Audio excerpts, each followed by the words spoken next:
We'll call to order the City of Douglasville City Council Legislative Work Session for today, which is May the 17th.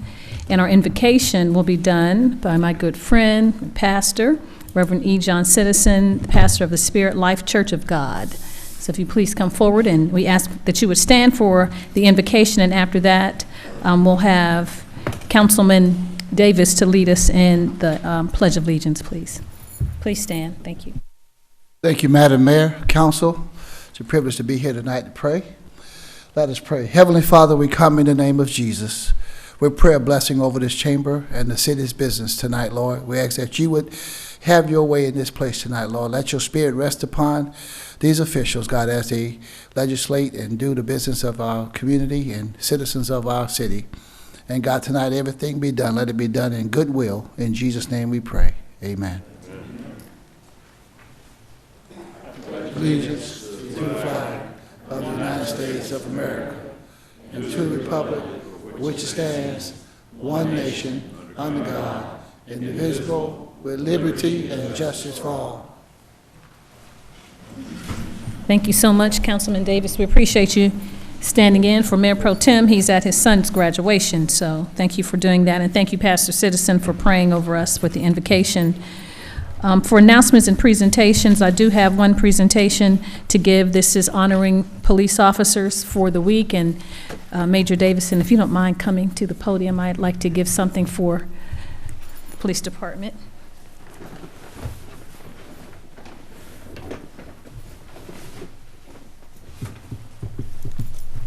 Thank you so much. And this is being held all over the country. People are honoring police officers who have lost their lives in the line of duty. And so we do, unfortunately, we have one, and it was Captain Edward Kitchens. And so I'll read some information. I know there is a plaque hanging on the wall at the police department, and a roll call room, correct, is named after Officer Kitchens. So I'll just give some information about him, and then I have a medal that we wanted to present to you to put along with the plaque. And so it reads, Captain Edward Kitchens was born August 31st, 1933. The end of his watch was September 23rd, 1983. Captain Edward Kitchens, a 7-year veteran of the Douglasville Police Department, lost his life in the line of duty while responding to a fight call.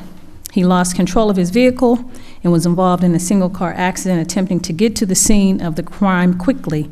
Captain Kitchens also spent 20 years in the United States Army, retiring as a sergeant. He was a great-grandfather and a father and husband, and he was loved by this community, but he will never be forgotten. And so he is the lone person on that wall. We don't want anyone else to be on that wall, but we do understand in the line of duty, certain things happen. Of course, he was trying to respond and get to a situation to diffuse it, but we appreciate his service and what he has done for the city of Douglasville, and we appreciate the officers and what you all do every single day. So thank you so very much, and I'll give you this medal, and put this in the room with the plaque, and we ask that you give the police department a hand for what they serve and how they give every day.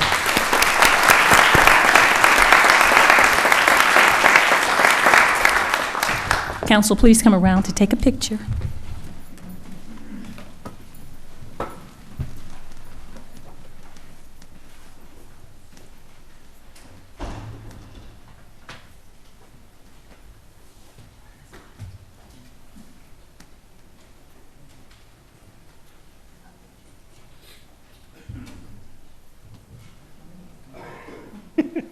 Perfect. There you go. Excellent. All right. Big smiles, everybody. Perfect. Thank you.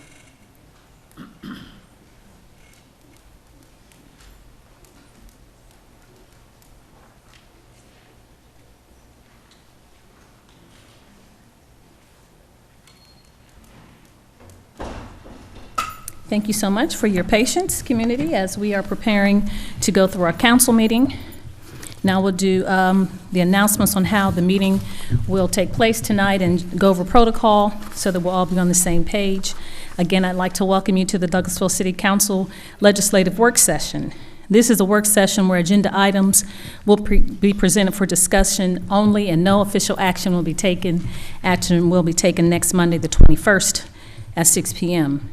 If the business you are here for is not listed as an agenda item, there will be ample time under the agenda item that is listed for comments from citizens and delegates. Just a few protocol issues. We ask that you would keep your comments and presentations like we always do. We know our citizens do this very well. To keep those comments on a professional level, dealing with the facts that are important for this governing body to make our decisions. We will not accept comments that are considered by the chair to be a personal attack on any individual or group of individuals. You will receive a warning the first time from the chair. If you deviate from that warning, the second time the deviation will ask that you will be escorted from the chambers. Only one person speak at a time. Please do not applaud or react to the speakers. Speak to the audience, cheer, have conversations with others in the audience, or be disruptive at any time. And we'll ask if you have any electronic devices, if you would put those in silent mode or turn them off so they will not be disruptive during the meeting. Now, this is how the agenda items will be held and carried out. The agenda item will be held as handles the following. The committee chair will read the agenda item. Then the person representing the agenda item or applicant will make his or her presentation first, and that will be the only opportunity for you to present that information.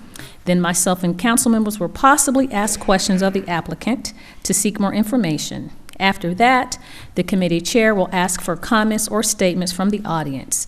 There is a maximum time of 30 minutes for those speaking in favor of the application or in opposition, and each applicant has 5 minutes to speak. And so there is a unique sounding bong that will go off if you go beyond your 5 minutes. And our city clerk, Ms. Vicki Acker, has that.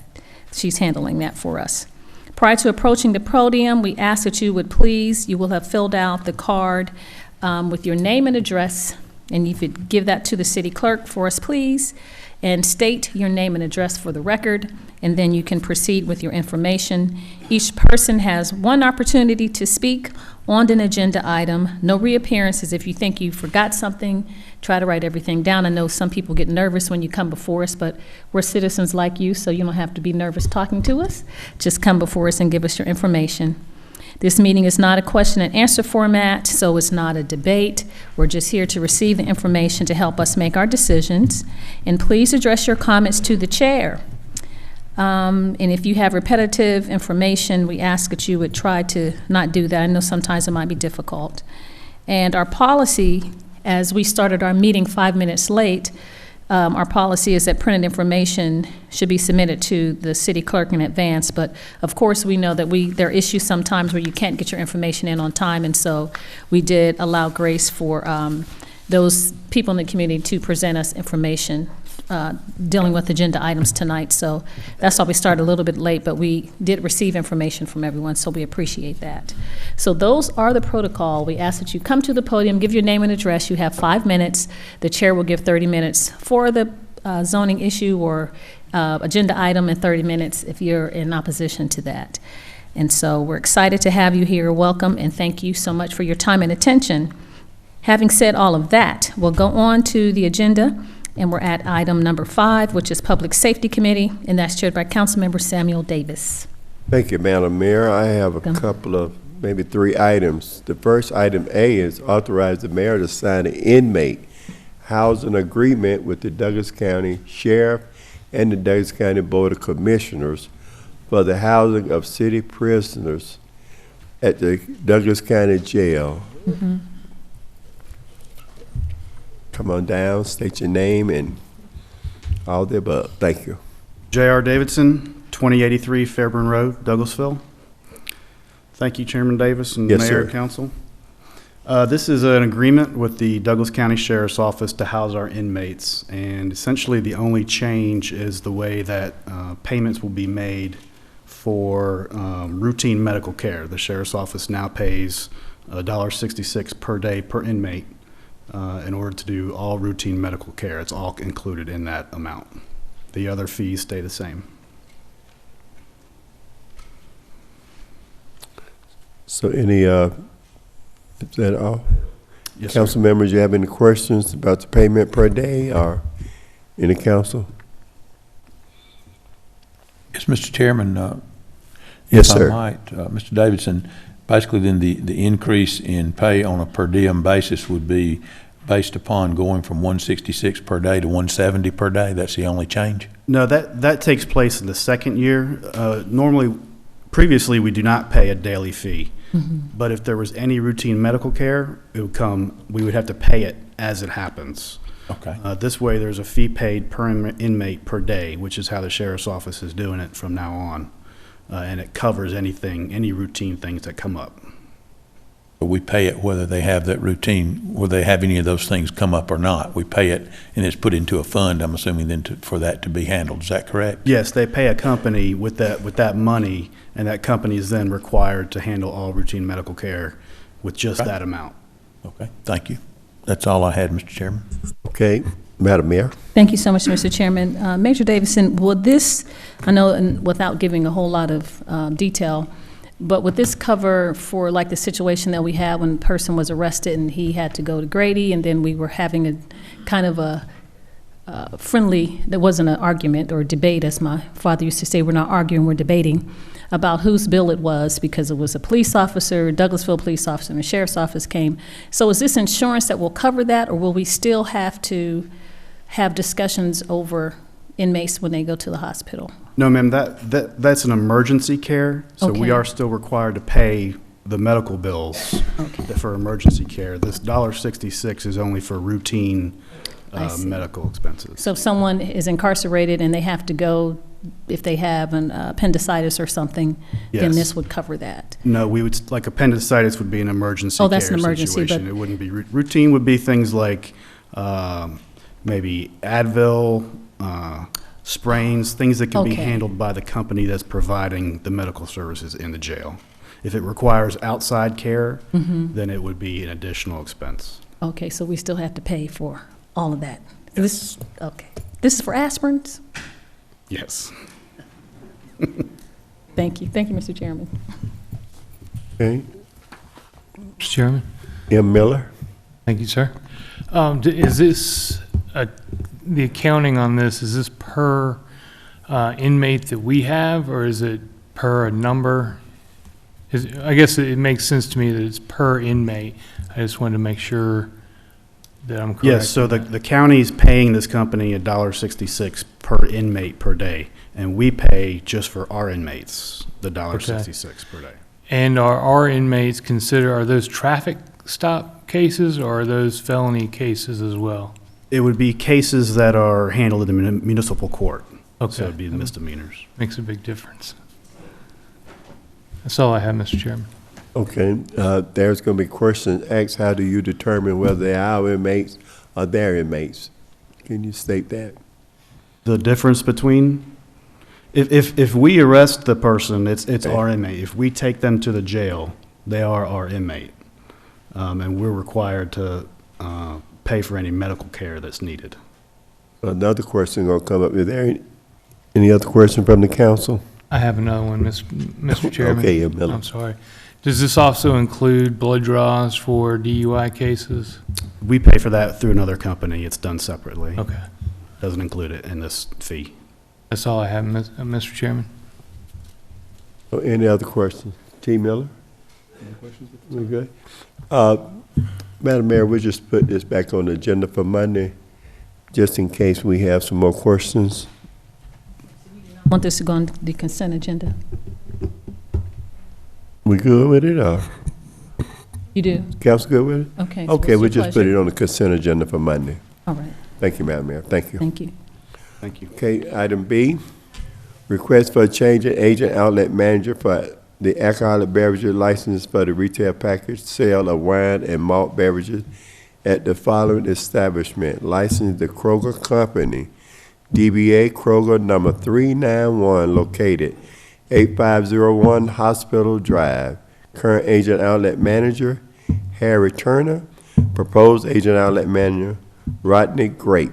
The required fees have been paid into the finance department. Will the applicant please come down if you're here?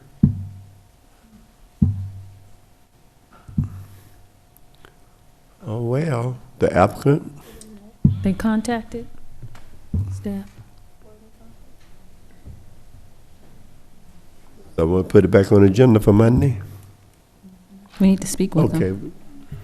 Madam Mayor, we'll put it back on the agenda for Monday. Hopefully the applicant will be here. If not, will city clerk or someone give them a call? Okay, thank you. Item C, authorize the mayor to sign the add-on quote with Superior LLC amending the parties' agreement of June 30th, 2008 to the software and service for a field training module.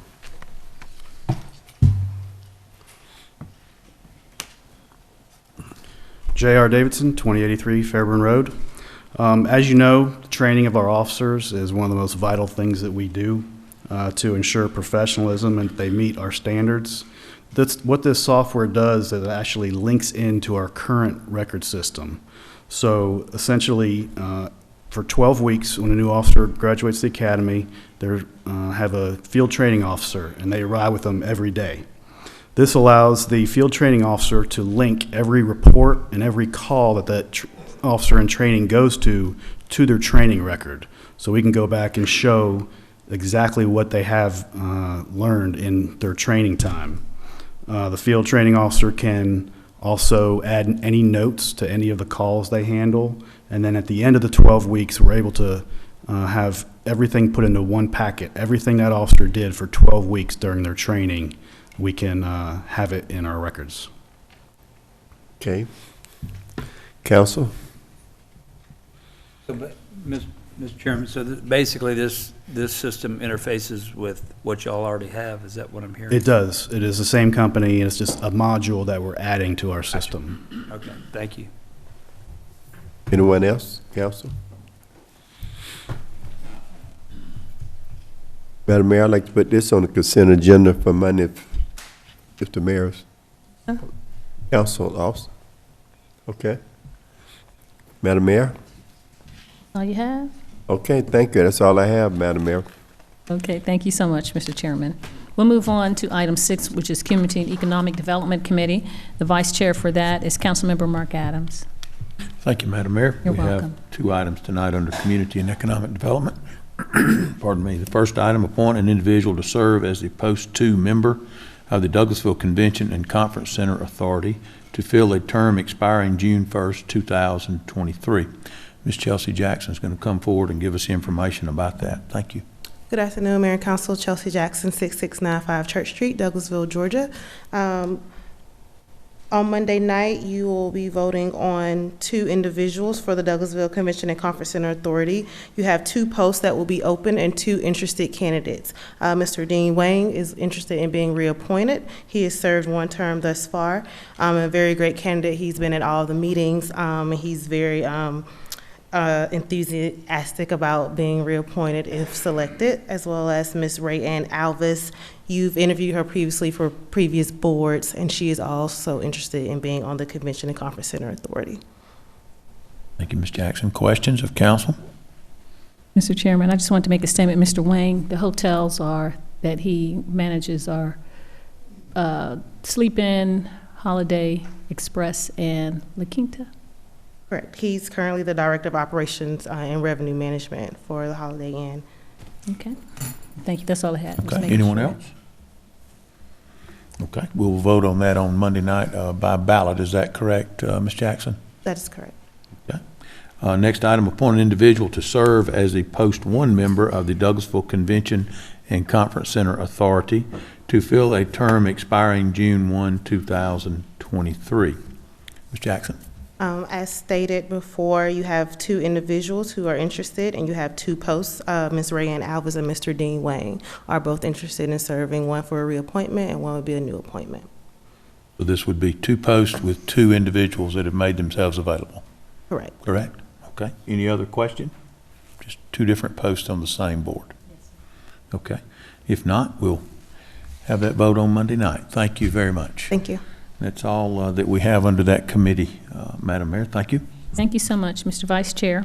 We'll move on to Planning and Development Committee. That's also chaired by Councilmember Mark Adams. Thank you, Madam Mayor. We have several items tonight under Planning and Development. We'll start with A. appoint an individual to the post 4 position on the City of Douglasville Zoning Board for a 5-year term extending through June 1st, 2023.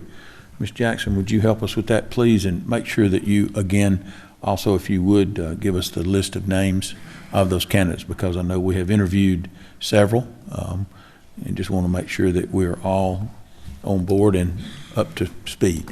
Thank you. Yes, sir. Chelsea Jackson, 6695 Church Street, Douglasville, Georgia. Again, earlier today, you interviewed the last candidate to be considered for the Douglasville Zoning Board for a 5-year term that will end in 2023. You have 5 candidates that are interested in being appointed. You have Ms. Faye Dobbs, Mr. Donnie Nunley, Mr. Scott Powers, Mr. J.L. Sanders, and Mr. Will Smith. If you look on your attachments, you have all 5 resumes there to refresh your memory for Monday night. You will also have a ballot present on Monday night for you to vote for all 5 individuals.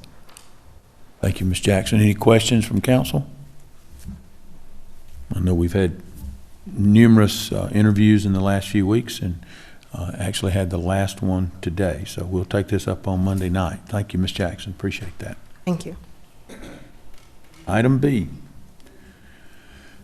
adopt an ordinance to enact Section 3.04 of Appendix A, the zoning code ordinance of the Code of the City of Douglasville, to impose restrictions on special land uses in the IH Heavy Industrial District, to amend subsection 5.06.02 to provide additional standards for considerations of special land use permits, to amend Table 2-1 of Section 2.05 of said ordinance to revise permitted and special uses for certain principal uses, and to omit certain uses from that chart, to reword the title for Article 3, Division 2, and to assign Section 3.61 to that division, and to enact Section 3.53, requiring a distance of 3,000 feet between lots used for quarries and mining. Yes, Ms. Littlefield, you'll be handling that for us? Mr. Chairman, I'll help you with that. There are changes here, most of which are changes of substance, but there's a bit of housekeeping at the end. So if you'll look at your proposed ordinance, I'll take you through it section by section. Okay, that is an attachment that we have. Everyone has? Right. Okay. Go ahead. Section 1 is a new section, which is restrictions on special uses in the heavy industrial district. These sections are suggested to you by, or were suggested to the zoning department by Curtis Shipley, who's a local citizen.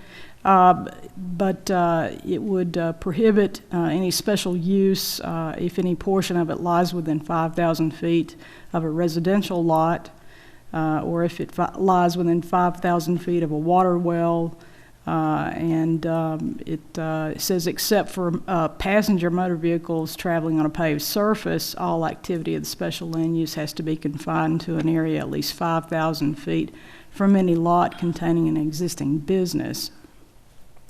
No special land use permit would be approved if it lies within 3,000 feet of another lot used for the same or a substantially similar purpose as the proposed use. And it would have to have direct vehicular access to a major arterial roadway part of the truck route. The next section is also proposed to you by Mr. Shipley, and it is additional considerations under your special land use permit to considerations that are already there. These refer to increases in traffic congestion and any resulting heavy trucks, any pollution, trips at night, levels of light at night, vibration, and other considerations. Number 3 begins the changes that were recommended to you by Aaron Ruffin of Jacobs. Excuse me.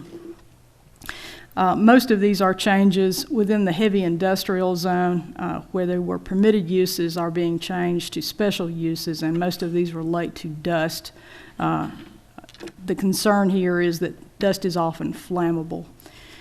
Grain mill products is changed from a permitted use in heavy industrial to a special use, the same for sugar and confection products under number 4. Under number 5, same for bakery. Under number 6, the same for millwork, plywood, and cabinetry. Under section 7, the use of country clubs is now a prohibited use in heavy industrial. And the same for golf courses in section 8. In section 9, we are removing from your chart 4 uses. The first 2, fats and oils and packing and crating, are already adequately covered by other categories, and the last 2, waste facility and sewage treatment plant, are not needed in Douglas County since WSA takes care of that. Section 10 is housekeeping, and we are changing the title to better fit the content and adding the words "and special uses" there. Section 11 reclassifies one section into the proper place that it needs to be, rather than in prohibited uses that should be under restricted uses. And Section 12 would prohibit quarry or mining on a lot which is closer than 3,000 feet to another quarry or mining operation. And those are the proposed changes. Questions, comments? Thank you, Mr. Chairman. So essentially there's 2 categories of changes on here. One is from Mr. Shipley and one is from Aaron Ruffin staff. Yes, I think so, and then the housekeeping as well. The first ones were suggested in essence by Mr. Shipley. Of course, we reworded them a good bit. Okay. Who drafted those ordinances, do we know? I drafted this ordinance. Do you remember, do you mean Mr. Shipley's suggestion? Right. I don't know. Okay. Have you've reviewed Mr. Shipley's? I have. Okay. Do you feel that they're suitable? Well, it's controversial. I'm sure that Mr. Bart Boyd's attorney would oppose this. In fact, I've seen his letter on that opposing it. It's a debatable subject. Okay. Mr. Chairman, my concern with this is the council, and I'm not sure, is there current litigation on this matter? I believe that there is some litigation pending right now. It's at the very early stages. My concern with this is if this council addresses and changes the zoning at this point in time, a lot of these changes go specifically to deny the application and the use of a particular applicant that's before us, that's in a court of law, or at least it was at one point in time. I think, are they within their time for refiling? That's not the litigation I was thinking of. I understand that there has been, the old case has been revived. I haven't read that myself, and I haven't counted the days. When you asked me before, I thought you were asking me about an application for rezoning of the property that you're going to consider for development plan, and how this ordinance would affect it. And a separate application other than this? It is, yes. I think it's some of these zoning issues that we're trying to address after we have applications present could be, and I think very well should be, overridden by a court of law. We have a situation here where we're taking action in the midst of a litigation situation, which can easily be construed that we are making arbitrary and capricious decisions specifically for and against applications that are either currently before us or could be revised in litigation. I'm very concerned by the situation that Mr. Shipley has put us in as a council that could get us into litigation, which could prescribe us to get attorney's fees against us and not be included under our insurance. So I would be very cautious to move forward and vote vote these restrictions in at this point in time. Mr. Chairman, Yes. how is it unusual or is it normal for a citizen to make recommendations that are embraced like this? I mean, I'm just asking because I don't know. That's the first time I've.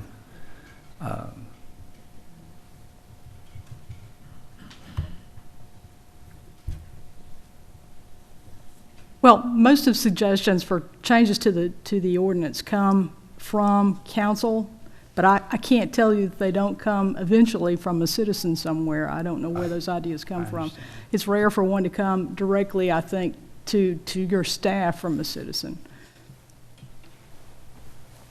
Mr. Chairman, I'm sorry, Madam Mayor. Go ahead, Judy. Oh, thank you so much, Mr. Chairman. I would just say, and of course, we said to the citizenry that we're not debating, but we can debate. And I would just say not, I know your premise is coming from a legal background, Councilman Miller, but I don't know if I would totally agree that we're putting ourselves in a way of litigation either way. I think sometimes when information comes to the council based on the dialogue from the applicant and or citizens, that if we are charged to look at our ordinances to see if we can clean those up, then it's a fair assessment for us to do, just to look at the ordinance, and if there's something that's good for either side or both sides that helps the city to make that decision, then that's something that we can consider. So that's all I have, Mr. Chairman. Not arguing with you, I'm just. No, I understand. You had another point, Mr. Miller? Yes, Mr. Chairman. Do we, who with the city propose these ordinances for tonight's meeting? They came to me originally from Michelle Wright and Aaron Ruffin. So was there a recommendation from Michelle Wright or Aaron Ruffin regarding Mr. Shipley's? Is that something that came from our staff to recommend these changes? I think you might be better served to ask them, and if Ms. Wright's here, she can answer that question. Ms. Wright? Can you help us, Ms. Wright, please? Here. Good evening, Mayor and Council. Michelle Wright, Planning Manager, City of Douglasville. Thank you, Ms. Wright. I was just wondering the process by how these zoning amendments were put before us tonight. Yeah, I know they came from Mr. Shipley. Some of them came from Mr. Shipley. And those that came from Mr. Shipley, is my understanding, specifically apply to applications that are before us. I'm very concerned about that. I'm wondering what the process was for that to come to the city and for the city to present them, and I'm asking if those are recommendations by the city staff. Mr. Shipley did come to the city and had a meeting with city staff, several of us, and presented some information on the heavy industrial district with some changes that he would have liked to have seen. And he left that information with staff. So does the staff recommend those changes?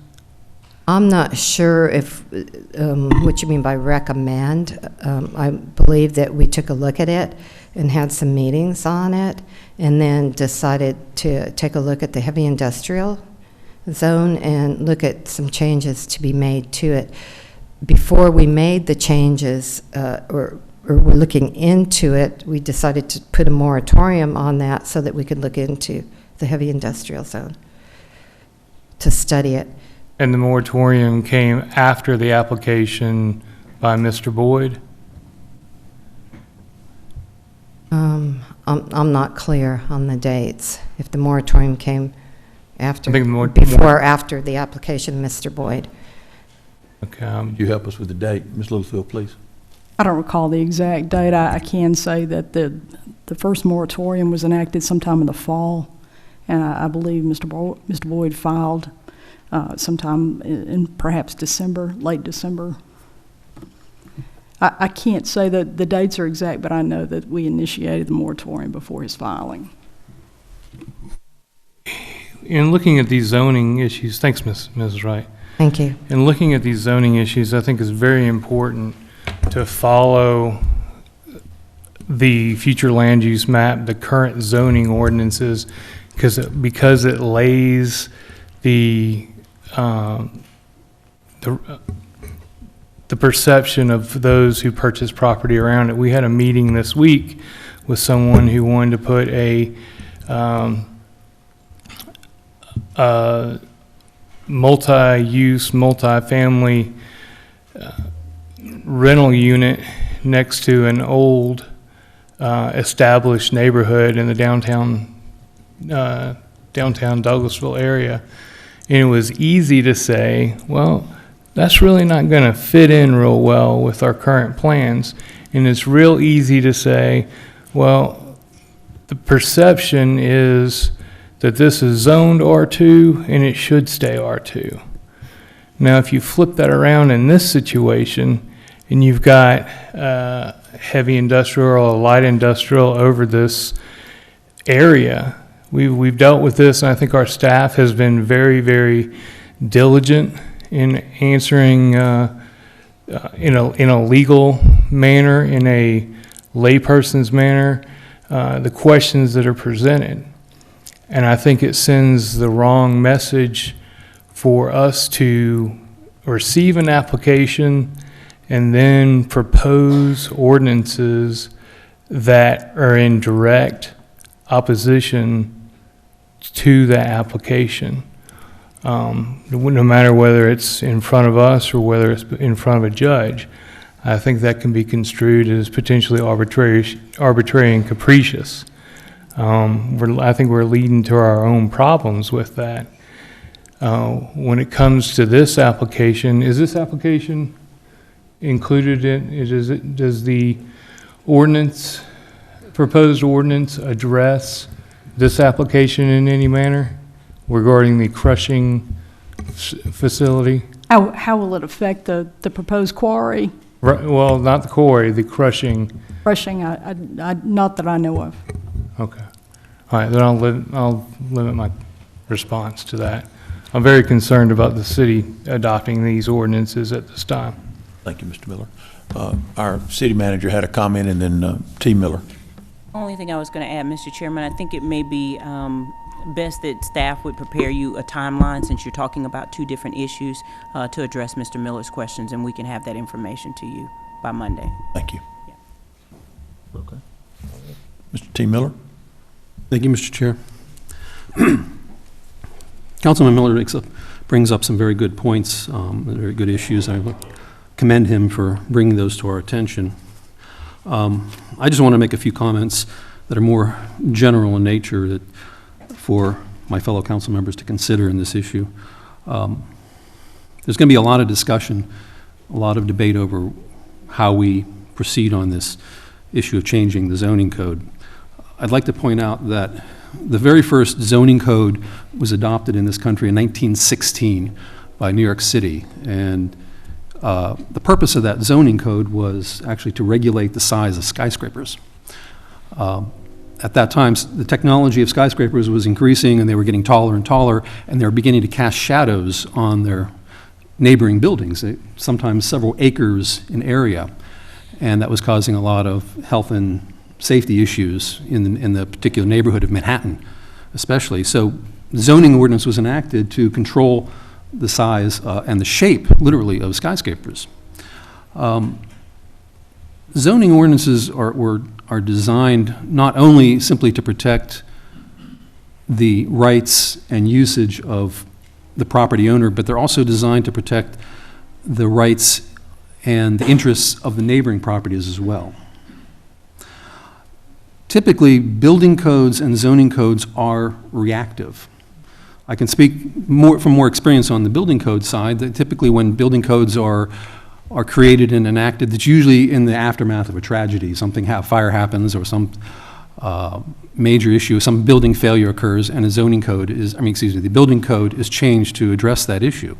So I think it's understandable that a zoning code can be reactive as well. In fact, as I pointed out, the very first zoning code was written as a reaction to the development of Manhattan Island at the time.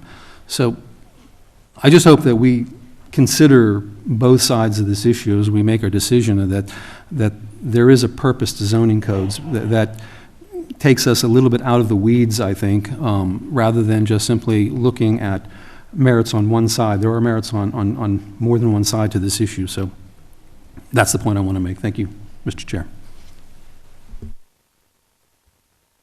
And I just want to address what you. Sure.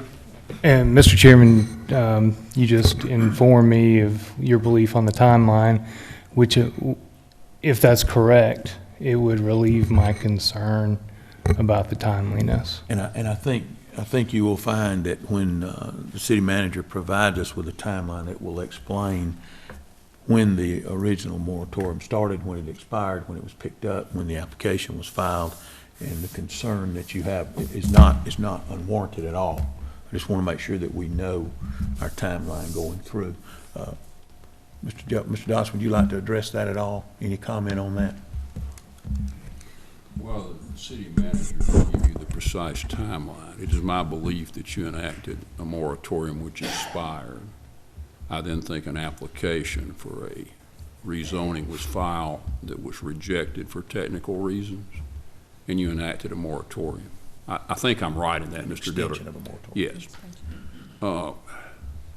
In regard to any zoning ordinance, the appellate courts of both the Georgia and the federal government have consistently held that local governments can enact zoning ordinances restricting the use of property that are reasonable in scope and have some basis in objective fact. They have just as consistently held that zoning ordinances which deny a property owner any reasonable economic use of his property can be considered confiscatory and void. What you're going to have to do is look at this ordinance and decide if any of those factors apply here. Anytime you adopt a new zoning ordinance in the middle of zoning litigation, that this particular case has been before the city in one form or another for 2 years. So there's certainly a chance that a judge will look at that and decide that the timing is at least suspicious. But in any event, you've got to make that decision with any zoning ordinance you make. Certainly this ordinance would have a dramatic effect on the applicant's property, if enacted. I don't think that's beyond denial. Mr. Dillard gave you a constitutional letter, which is the standard letter, which points out the points that will have to be dealt with if litigation ensues. Thank you. Thank you, Mr. Dodson. Yes. Madam Mayor, do you have something else? Yes, sir. Only thing I wanted to say, because I do want Councilman Miller M. to know that we hear you, and Miller T., our resident historian, that's, we set moratoriums so that we can study. And issues, when they become problems or issues in the community that we want to look at, just like the comprehensive plan is refreshed every 10 years, because maybe that land was zoned for something and now the direction of how building or whatever land use is, and you go back and look at it. So I don't want to say that it's targeted at anyone. I'm just, bringing up the point that we had a moratorium for a reason, and this is some recommendations that have come out of that moratorium. And we refresh every 10 years with a comprehensive plan.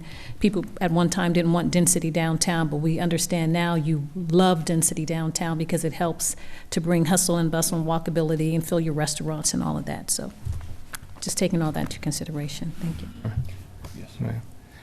And I understand that, Madam Mayor, and I believe there's appropriate change in zonings that come about. I'm just very concerned when we've had a very articulate, smart, anything I can say to Mr. Shipley that makes him believe I don't discount anything he's saying. I just don't want the city to follow through, especially when we don't even know where those ordinances were drafted.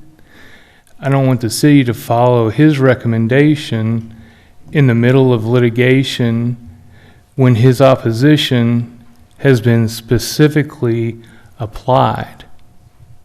And that's what my concern is in this point. That's fair. Anyone else? Okay.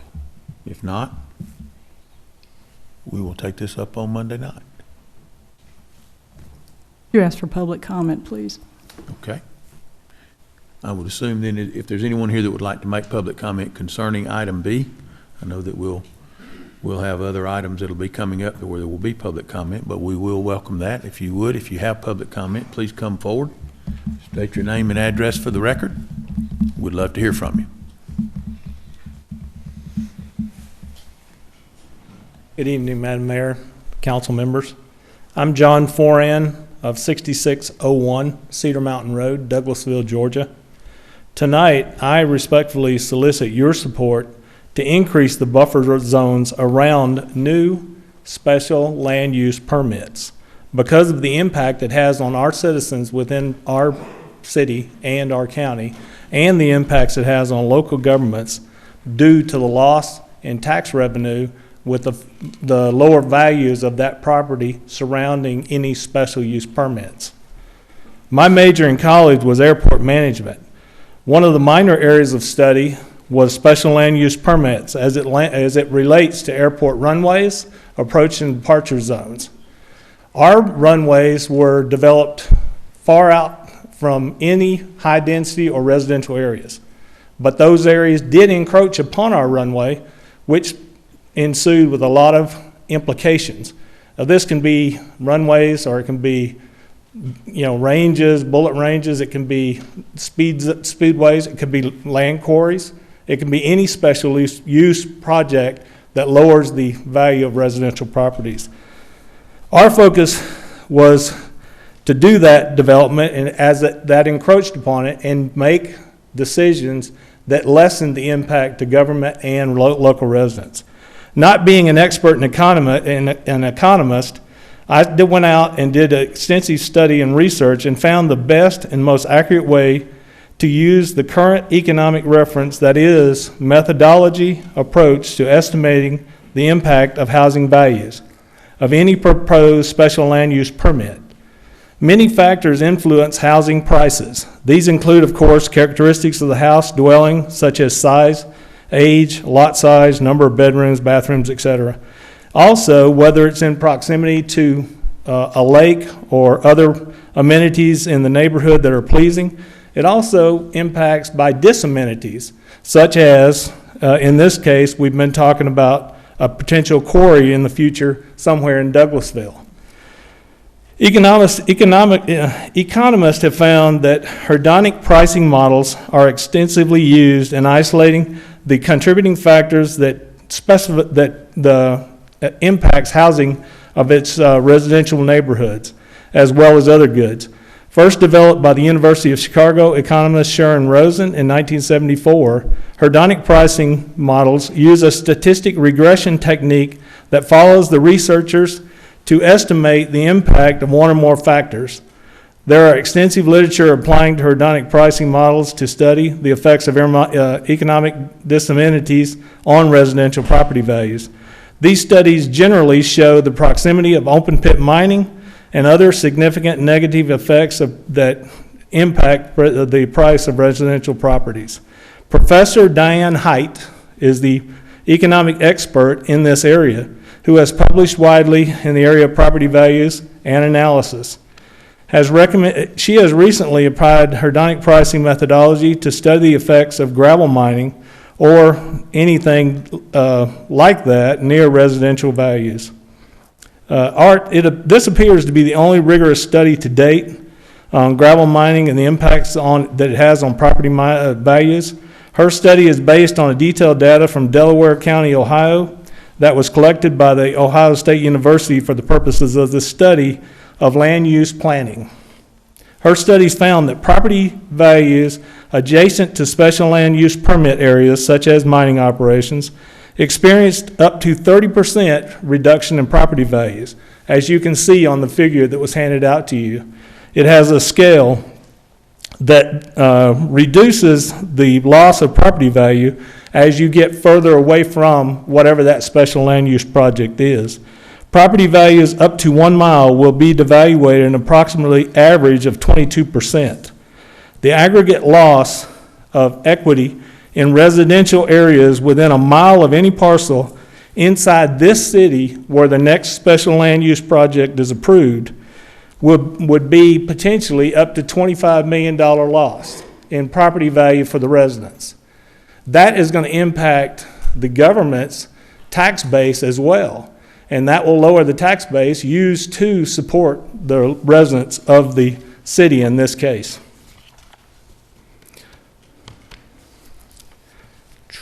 Let me get my last page. I don't think that all my research that a 1 mile buffer is excessive or too restrictive. That is, considering the economic impact of lower property values to the owners within a 1 mile radius of that particular special use project. I have been told it will withstand challenges in the court of law, that in these standards. Any questions for me? Yes, sir. Thank you. Anyone else? Public comment, please come forward.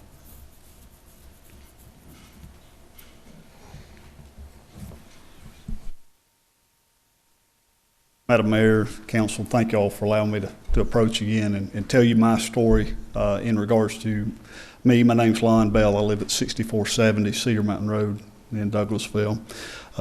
I have a simple story. Grew up on that road as a child. My wife and I decided to build our home there in '95. When I did, I had the building inspector come out to inspect our foundation. When he did, he asked me to get what did I say? I'm sorry. To get I lost my train of thought. Engineer. I'm sorry, to get the engineer to come out because he had some concerns. I had a lot of rock around there, and he wanted the engineer to come out and make sure what we were doing be appropriate for the building. I had hired an engineer. He came out, looked at what we were doing, made his recommendations, and I moved forward with his recommendations, building my house. We built that. We still live there today. Several years ago, we began having cracks on our foundation. Y'all have heard some of this story before. I contacted a foundation special company. They came out, looked at it, and very unique questioning took place when I was there. They asked me if there's ever any blasting in our area. I was really caught off guard when he did that, and naturally I knew there was blasting in our area.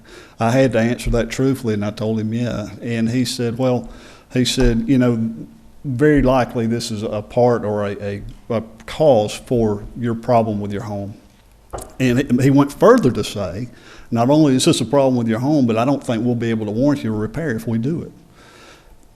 So there I was with a home with a problem, and his last comment was, let's continue to watch this and let's see what happens. I measured the cracks. I continued to watch it. We continued to have movement through the years. I ended up having to have it repaired. I got an estimate, which I shared with y'all a while back, and the repair bill. And, you know, it was $12,000. That's what it cost me to repair my home. Moving forward, you know, you look at, well, how about the value of your home? What did that do to the value of your home? I can tell you what it's going to do. The day I go to sell my house, I have to disclose I had that problem with my home. I can't hide that. I wouldn't hide it just because of who I am. I'm going to have to tell that. So my property is worth less because of the damage. You know, they'll say, well, let's look at the tax records and see what you're paying in taxes and see if you have a diminished value. I'll be the first to agree. I pay too much in taxes. My taxes are too high. But I do have damage to my home. It is because of what's took place. These zone, I am right now from the existing quarry, I'm 8,000 feet. This proposal of 5,000 feet would not have saved me.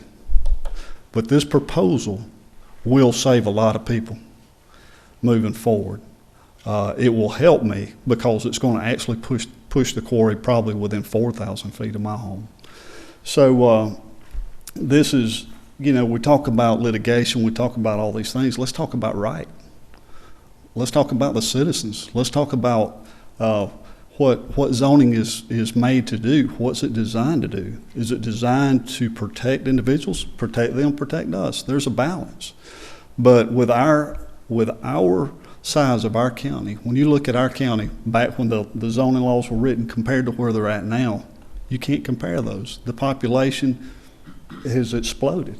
So, you know, I'm asking you as a citizen, consider what's right. What's right sometimes hard, but it's still right. Right will always be right. And I appreciate your time. I appreciate you listening to us. I will tell you, I'm not the only one with damage. Mr. Harper has it, Ms. Martin has it, our old home place has it, my house has it. You know, and the argument will come, if y'all go home tonight and you look at your house, there's a chance you'll find a crack somewhere in your house.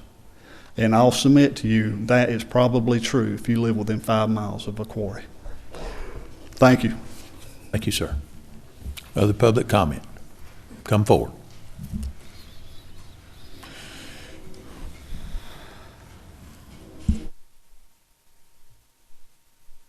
Madam Mayor, Mr. Chairman, council members, my name is Curtis Shipley. I live at 1122 Doris Road, Douglasville, Georgia. First off, let me start by clearing up some of the questions. Frank Jenkins is who drafted this language. Certainly wasn't me. I'm merely the guy that brought them to the council's attention. I did that because the city council, the city, I should say, was already in the midst. They had already hired a firm and was looking at changing other zoning regulations.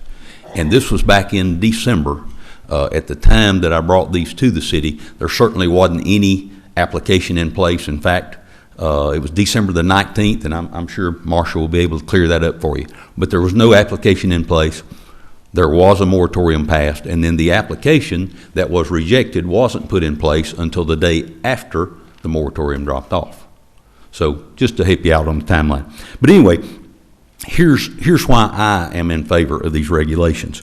I believe these extended buffers are extremely important to the city of Douglasville's development and her future. City of Douglasville is simply not the same place that it was if you go back several decades ago. In fact, if you look at a graph of Douglasville's growth, you'll see in 1970 it just takes off, an explosion of population. Now, I've lived here since '57. The Douglasville that I grew up in was a little bitty town, 4,400 people, you know, right downtown, maybe a little bit back toward the high school. That was about it. Well, look at us now. City limits reach from Lithia Springs almost to Winston, you know. Population now estimated at 33,252, something like that. So that's 740% population explosion. That's an incredible explosion. So here's the issue. The old buffers and regulations that we had in place, they simply don't reflect this change in demographics. And so, as you already know, like I said, they've hired a consulting firm to change, to be more consistent maybe with some of the surrounding municipalities. And so one of the changes to be considered is to just simply try and add distance between a very heavy industrial use and residential homes. Now, there are several industries that I can think of that are loud, noisy, dusty, create some kind of a obnoxious byproduct that would seem to preclude them from being located right next to single-family dwellings.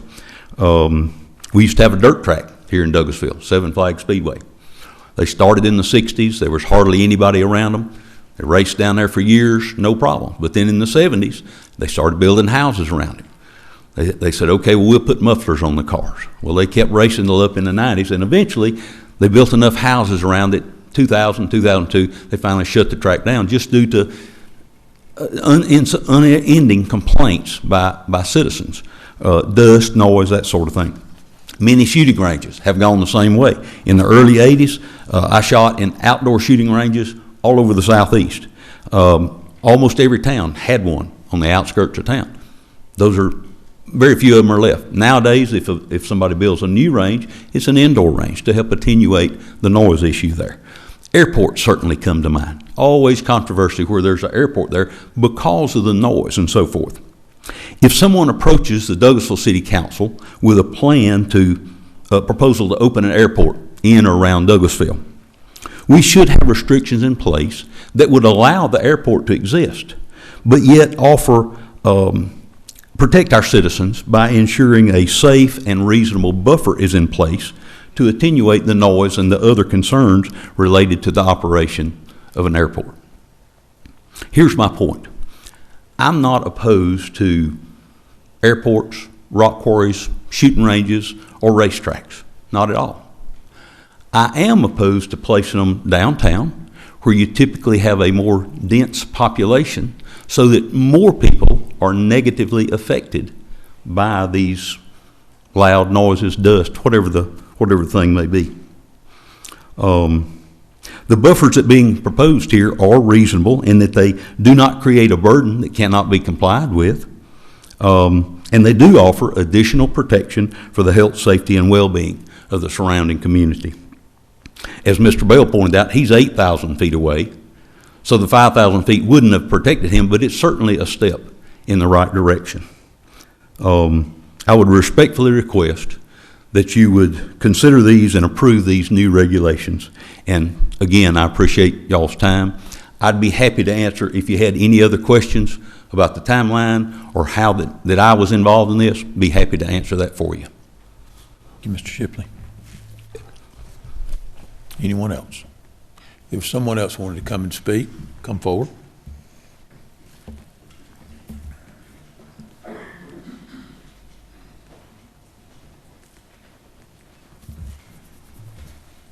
Okay, my name is Joe Yates.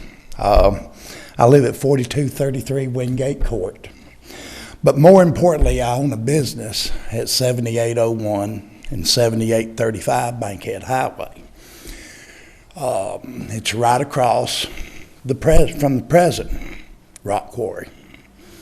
It's a boat dealership. You know, I've heard a lot of talk here tonight about the philosophy of zoning and what it's for and how it's to protect property rights. I want to focus on protecting the rights of the people. As a preface to what I want to talk about, I think it goes without saying that everybody's glad that the pollen's gone. I think we can all agree on that. Well, being right across from that rock quarry, we're breathing something worse than pollen every day. And that's something called silica. I don't know if there's been much conversation in the previous meetings that you've had here, but silica is produced by rock quarries.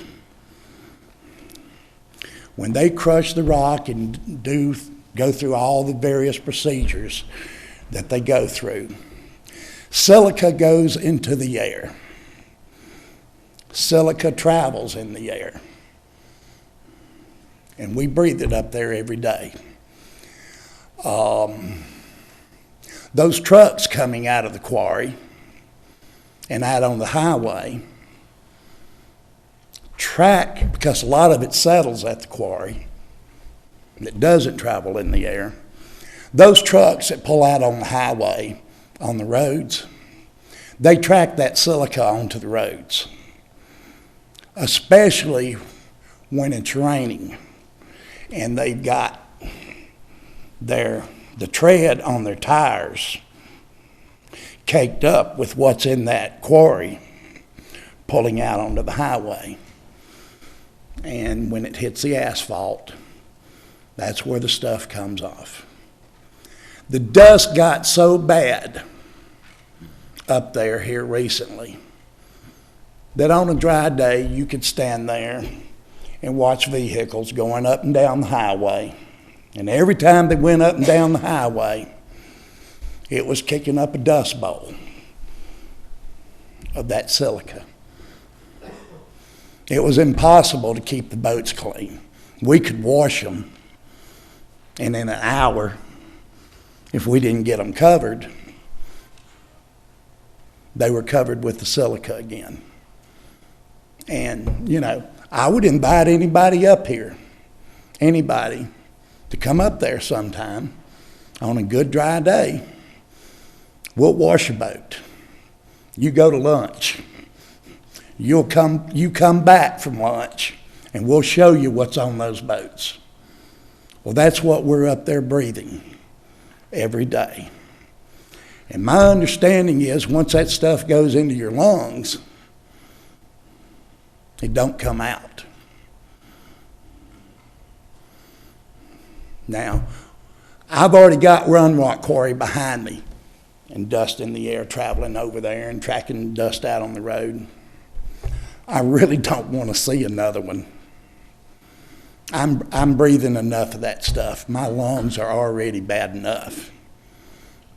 And I don't know why anyone would want to put a quarry anywhere near a residential area and families and little children.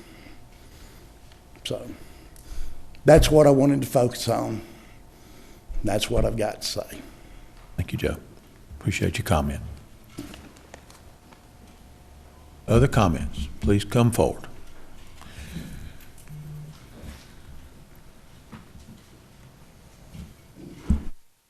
I'm Beth Johnson, 8940 Rose Avenue, Douglasville, Georgia, 30134.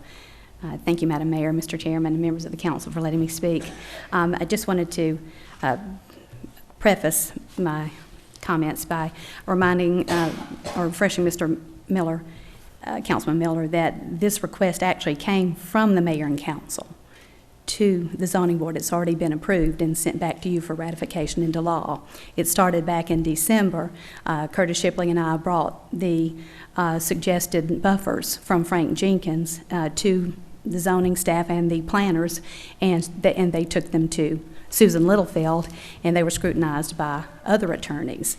Then you recommended the moratorium, so they've been in the works for a long time. So I just wanted to refresh your memory on that. So since this request did come from you, I thank you for this request. And I know you're in the process of rewriting your zoning and development codes.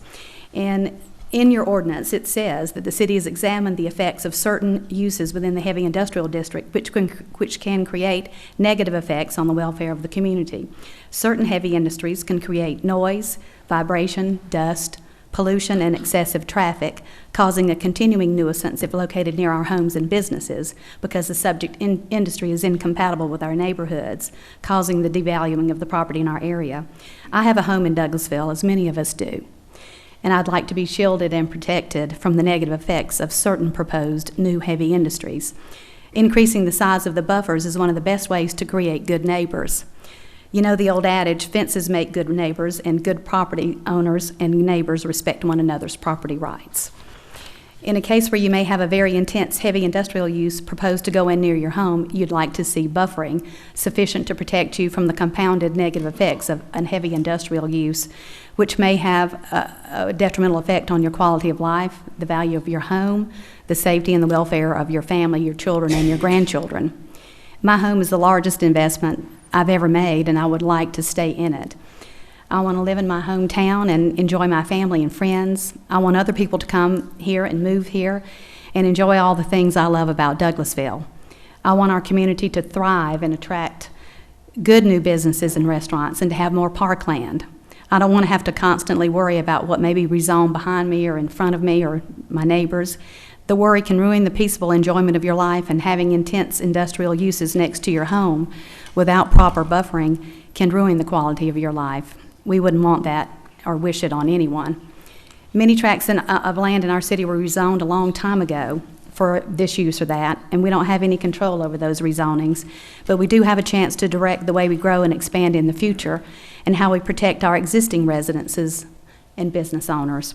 It's possible with these amendments to live in close proximity with some of the heaviest and intense of industrial uses if buffers are properly increased as they are drafted in this proposed amendment. And you're clarifying the special use approval standards. These uses, as many people have mentioned, are many other than rock quarries, landfills, salvage yards, that sort of thing. They can come into our city if they have the proposed 5,000-foot buffer as opposed to the 50-foot buffer and the 100-foot building setback we have in the code today. If there's a 5,000-foot buffer between our homes and businesses and certain heavy industries, the negative effects, like I've mentioned, can be mitigated, and hopefully our homes won't be devalued. These amendments were written by Frank Jenkins, a renowned and expert zoning attorney, and scrutinized by other attorneys and the staff. The conclusion was that they were fair, reasonable, and defensible in court. I support your request, and I thank you for your consideration of adopting these amendments for the welfare of the city and the community. And I ask you to please approve these amendments and ratify them into law, because our future is in your hands. Thank you. Thank you, Ms. Johnson. I believe, yes, sir. Come on in, Mr. Bigby.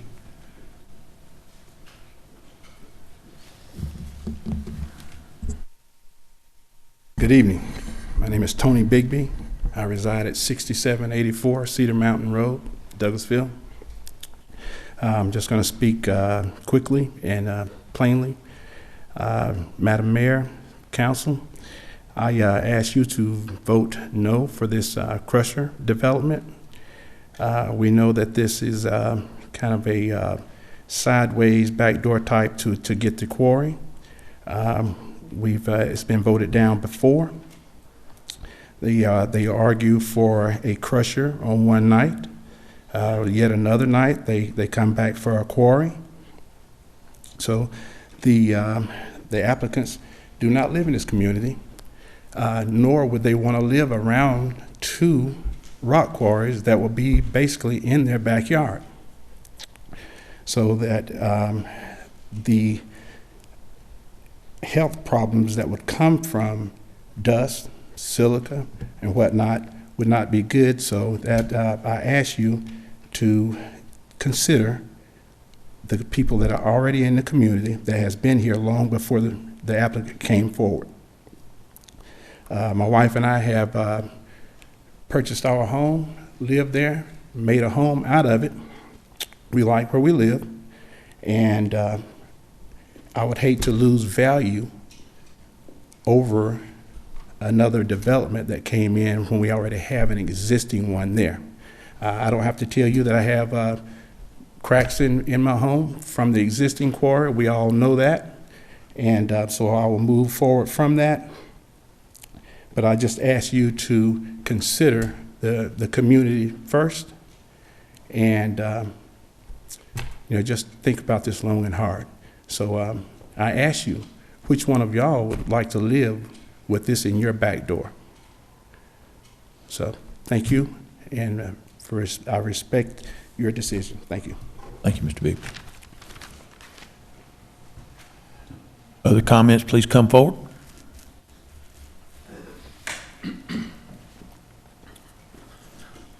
Bart Boyd, 1709 Ardglass Court, Kennesaw, Georgia, 30152. I'd like to yield my time to Mr. Doug Dillard. Granted. Thank you, Bart. Mayor, members of council, I'm Doug Dillard with Persley, Freese, and Torgenson, and I, along with Baxter Russell, represent Mr. Boyd and the property owners that this ordinance is obviously aimed toward. We're here opposing the adoption of this ordinance, and we've submitted to you a letter outlining our objections, but I want to highlight two primary objections. One is that there's no factual basis to support this ordinance. Second, that the proposed ordinance is unconstitutionally, both facially and as applied to our client's property. And I want to point out something that's important. Mr. Ruffin and your planning staff did not propose this ordinance. It has been admitted by the opposition. Mr. Shipley and Mr. Jenkins drew up this ordinance. So I want you to keep that in the background. And as I told you the other night, I think a lot of Mr. Jenkins, he and I have litigated all over this state over the last over 30 years, and he's a good lawyer, but it's not the first time we've disagreed. And he's wrong here. This is not in the best interest of the public. This is a taking of a valuable property right, because this ordinance is aimed at a specific piece of property that's worth somewhere between $75 and $100 million. And it's your obligation to balance the rights that this property owner has to use his property for lawful purpose against the protection of the public health, safety, and welfare that you're obligated to perform. So, it's our concern that this ordinance before you tonight has no professional recommendations to you. It was prepared by Mr. Jenkins that Mr. Shipley and whoever else he brought in to consult with, and that's how the ordinance was presented. It's my understanding that Mr. Ruffin nor your department made any recommendations for any of these regulations as it relates to mining and/or quarries.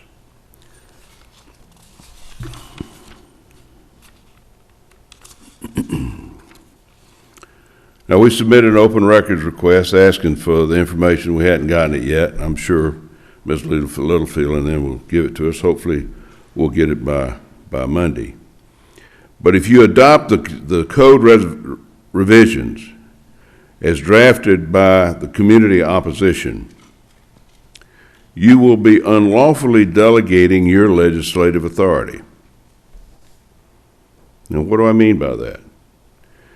You're elected as city councilman, and under your charter, you're charged with adopting legislation. Zoning code rules and regulations are legislation. And it's in the exercise of your discretion, not the discretion of the public, not the discretion of the applicant, but it's in the exercise of your discretion that you adopt legislation. I'm going to submit that you've not had an opportunity to properly consider this ordinance. And following up on what Mr. Miller has said, is that you're not considering all of the issues that have been raised by the opposition. And I'm going to list them. There's no air, light, or noise evaluations. There's no vibration analysis regarding the blasting and mining of stone. I lived at 152 Vidal Boulevard in Decatur, Georgia. There was no mine anywhere close to downtown Decatur. We had cracks in our foundation. So, how do you know? There's no traffic or vehicular trip generation study.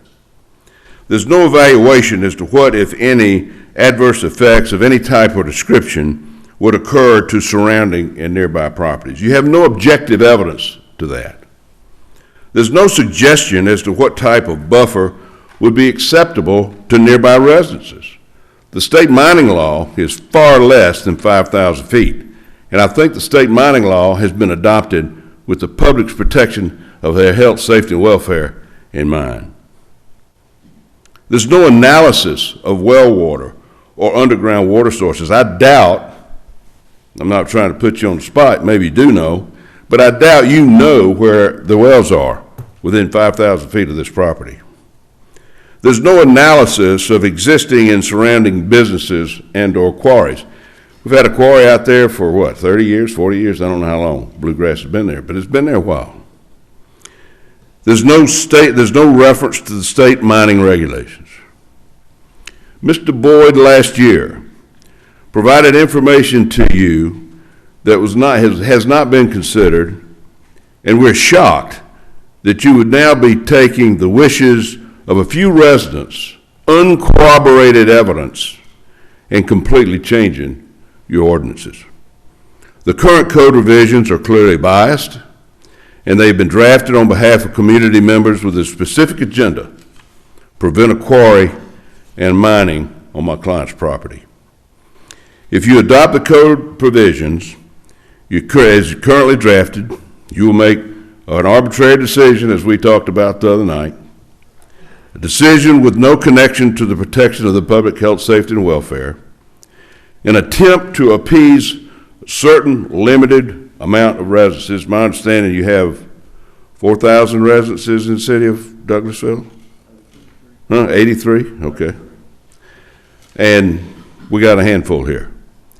And thereby you've unlawfully delegated your legislative authority, which by the Constitution of the State of Georgia is given exclusively by charter to you and to you only. We also object to the adoption of the code reservations because the proposed ordinance is facially unconstitutional. The code revisions clearly target our client in any proposed quarry that would be located on our client's property. And we're talking, I keep saying this, we're talking about $75 to $100 million asset as a minimum. And I'm not going to get into the tax ramifications and all the benefits that come to the city as a result of that, but it's the taking of a valuable property right that is a primary concern here. And that's what you need to be concerned about.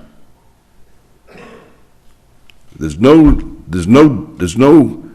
analysis that establishes why it needs to be 5,000 feet of any residence. There's no analysis that says why does it need to be 5,000 feet of well water. There's no analysis, and I'm just going down the various code sections here. There's no analysis in 3.0403 to be confined to a lot containing any existing business. What is that?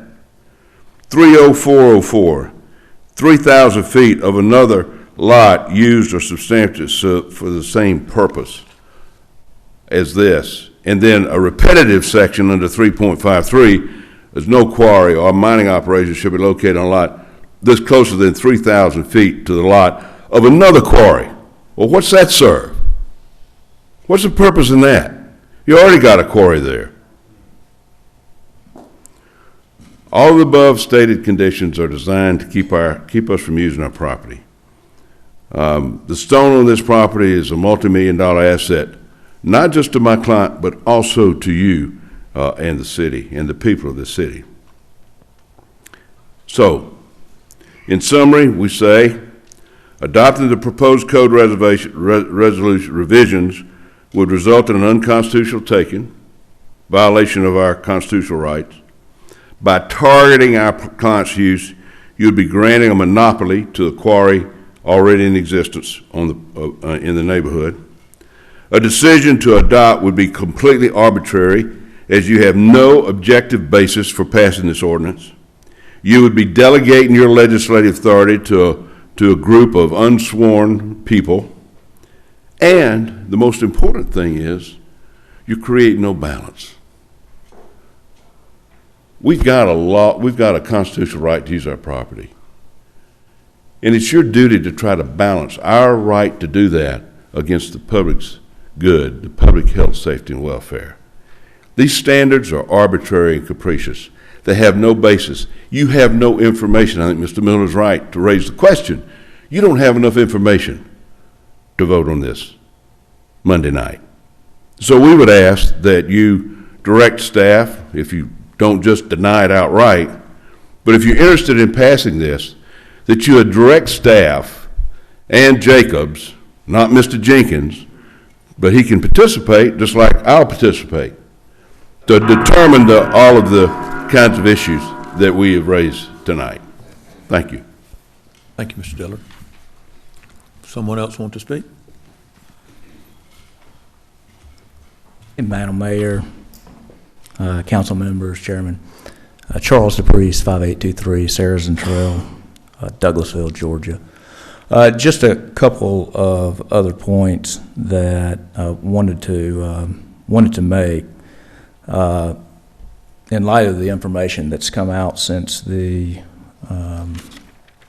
zoning board met and heard the changes in the ordinance. The zoning board specifically did not hear about the facts of how this ordinance was proposed by a citizen of the county. In fact, I didn't know citizens could do that. You know, I would have expected it to at least come from a citizen of the city.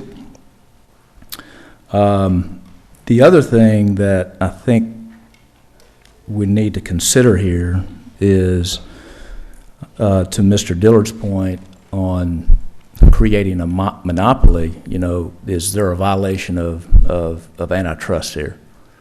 Do we know that there are players in the community that do what we would like to do with the property that's involved here? That would be very interesting, in fact, to find out. Since the two quarries in our county have been in existence, I think a question maybe to ask is, how many homes and how many businesses has been built around these quarries within the proposed distances? 5,000 feet, 3,000 feet. I did a little bit of research looking at the property searches on the Douglas County tax website, and have in fact found that at Bluegrass, one subdivision that comes to mind that's 350 feet from Bluegrass's property line is the Westbrook subdivision, built in 2001, vastly closer than the 5,000 feet proposed. More recently, in 2006 and 2007, Hamrick Lake subdivision was built just south of the Bluegrass Quarry. Property line to property line, 1,200 feet. Club Point subdivision in 2003 was built just south of the Bluegrass Quarry. Property line to property line, 300 feet. And even more recently, a big business named Anderson Windows came into town, bringing good jobs, and built a substantial building 1,600 feet away from the Bluegrass Quarry property line. And that was 2017 up into 2018. If we go out towards Lithia Springs and we look at that, it's more of the same. The quarry was there since the 50s, and I remember managing that quarry and seeing a picture on the wall where there was nothing but, you know, fields around. It was the country back then. But since 2006, Groover's Lake built a subdivision there, 375 feet from the property line. You can look around the metro areas of Georgia, be it Norcross, Kennesaw, multi-million-dollar businesses are building their business literally right on quarry high walls. So the values of property, I don't think, you could see some studies. I know I heard in the development and planning or the zoning board meeting, words like likely cause devaluation. I would propose there are other things that cause devaluation. A lot of times on residents, it's been my experience as I've looked at the residential market, a lot of that tends to follow, you know, the schools. People are interested in the schools that their children are going to go to. And as such, the property values where you have good schools, you have great property values. I'm certainly opposed to this legislation, and I ask you to vote against it. Thank you very much. Thank you, sir. Someone else? Anyone else to speak on this matter? Come forward, sir.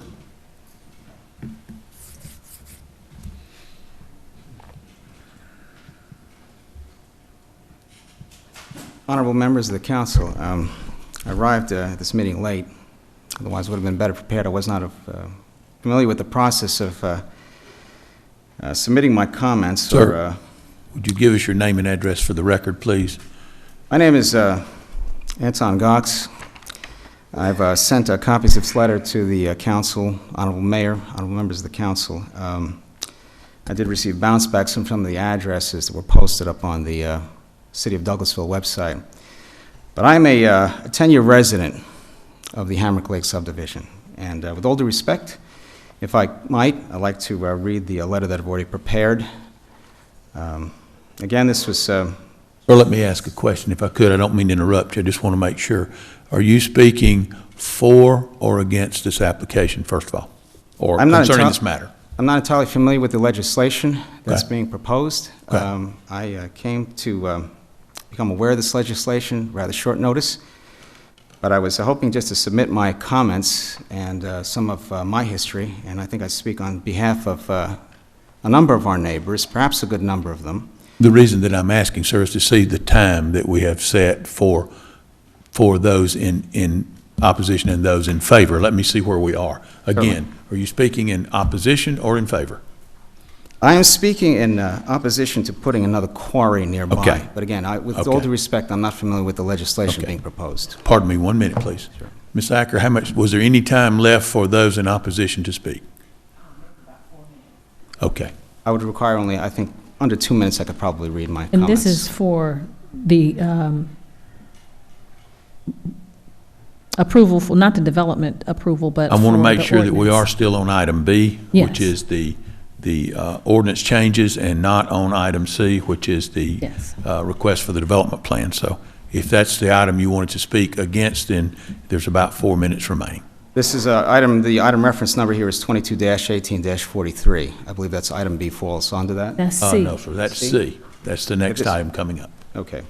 Then perhaps I've mislabeled this, but the subject of the letter is rock quarry at Douglasville. Okay, So if you want to speak then concerning item C, then if you would, please allow us to get to item C. Certainly. Okay? And we'll call you back up. Okay? Thank you very much. Any other comment? Okay. Then we have completed item B. We'll now move on to item C. Okay. Item C, 22-18-43, tabled from May 7th, 2018. Consider a request for approval of a development plan for portable rock crushing plant received April 18th, 2018, located land lot 189, District 2, Section 5, Parcel 21, application by Mr. Bart Boyd. Thank you, Mr. Chairman. We've got a total of 30, is that correct? That is correct. So Mr. Hughes is going to introduce the project. If there's anybody else to talk to the specifics of the plan, I think that'd be good. I'm going to reserve my time for rebuttal. That'll be fine, sir. Thank you. Thank you. You ready? We're ready. Darrell Ray, Hughes Ray, 6554 East Church Street, Douglasville, Georgia. Basically, Hughes Ray is helping our client with the development plan. So we're submitting for the development plan for the stone crushing, portable stone crushing processing plant here. So I know that, we'd had this in 2 weeks ago. You guys had tabled. After that, as we were moving forward, Ms. Littlefield had produced some additional information that basically, is maybe throwing a line down the middle of Mr. Blankenship's property, saying that part of it's in the city and part of it's not. So through working with Mr. Ruffin and Michelle Wright, we worked through the development plan, made some minor revisions. I'm assuming you guys have those that show that line, that demarcation between city and area that's not in the city. By the grace of God, my plan was all on the city side of that line. So there's no real revisions to the plan except for to show that. We also had some questions about maybe some streams there. So we have not done any environmental studies on exactly where those streams are, but there are some indications, and we tried to pick that up on the property that's not in the city. On that. So some of the changes that we've made to the development plan, like I say, is showing that line, that demarcation, and then also trying to show the acreage that goes along with that. So I'd say, are there any questions about the actual development plan that I could help answer?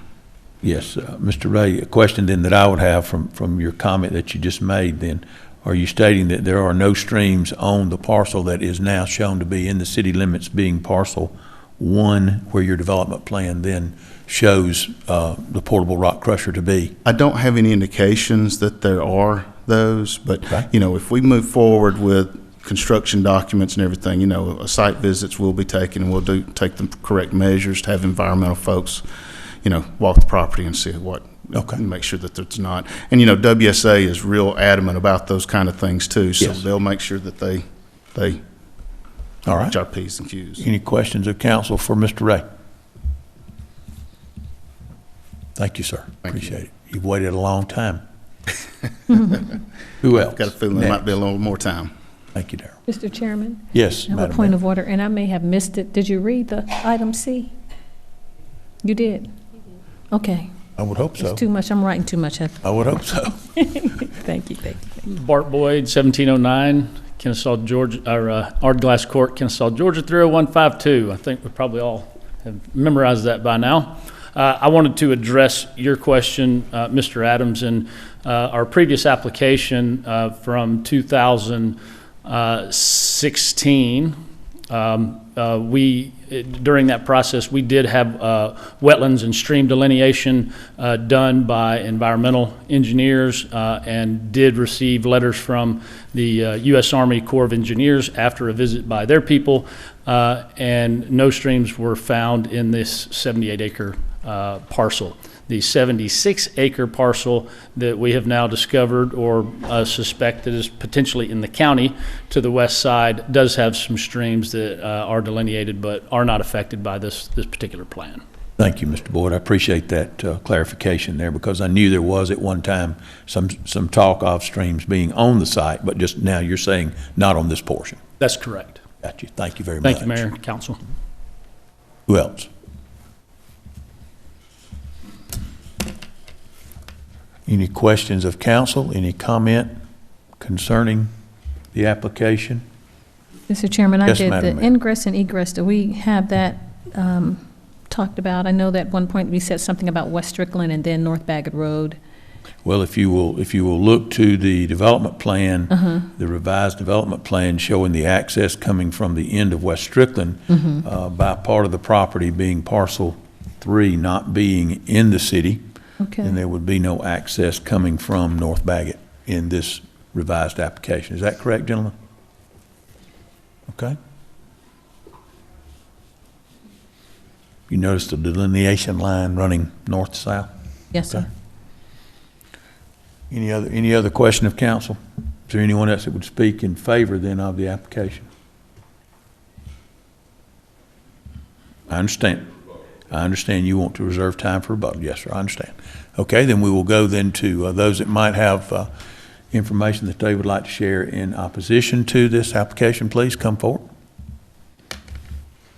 I would remind you, please, let's make sure now, because we've had somewhat of an overlap in our items, let's make sure that any information that's provided would be new information concerning this item, please.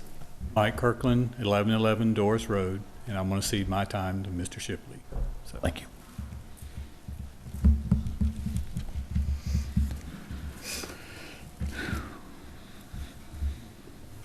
Madam Mayor, Mr. Chairman, council members, my name's Curtis Shipley. I live at 1122 Doris Road, Douglasville, Georgia. And I'd like to address our concerns tonight, starting off with SIC Code 32. I know we've been through this before, but I've got a little different information that I want to share with you that I think will help clear this up.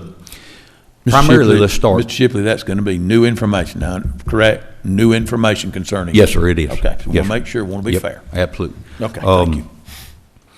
I wanted to address first the reason that the 32 is an issue. Why are we even discussing it?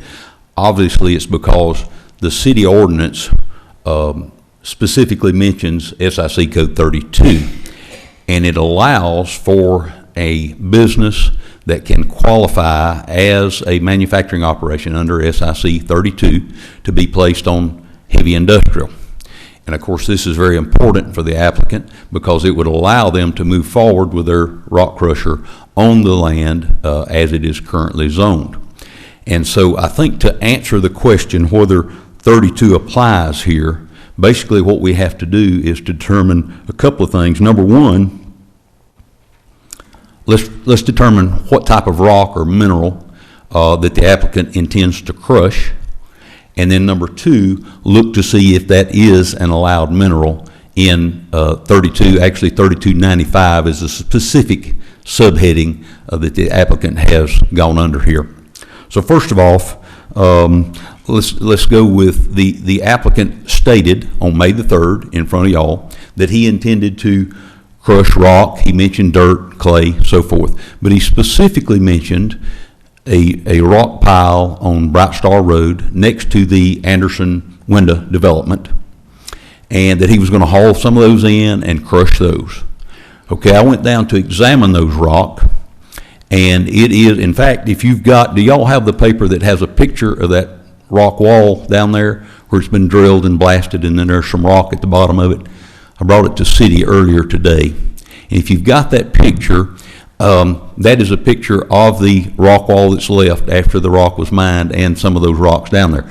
That is a white igneous rock, a light colored rock, commonly known as granite. And if you look at the rock that's in this area, you're going to find, if you go to Villa Rica, if you go to Lithia Springs, wherever you go, in this area, that's most likely going to be the rock you're going to find. So that's what we're talking about, is this type of rock. So now let's examine 3295. It says specifically it allows the crushing of clay, ceramic, refractory materials, barite, and miscellaneous non-metallic minerals. The definition goes further and it says these minerals are the crude products mined by establishments of industry groups 145, 149, 1479, and then also crushing slag and preparing roofing granules. We've been all through that. I'm not going to take you through that again. It's a detailed explanation, but here's what I will say. And you've got an exhibit there, what is it, Exhibit B, I believe, if you want to take the time to go through those. Here's what you'll find. There are 131 individual specific minerals that are listed as being allowed as a manufacturing process. Now, I didn't see any language that said that this is an exhaustive list. But here's the question that I would ask you. If SIC 32 was indeed designed to allow someone to crush rock and produce gravel construction aggregate, would they specifically name 131 individual minerals and leave out the 4 most common minerals that are used in the United States to produce construction aggregate?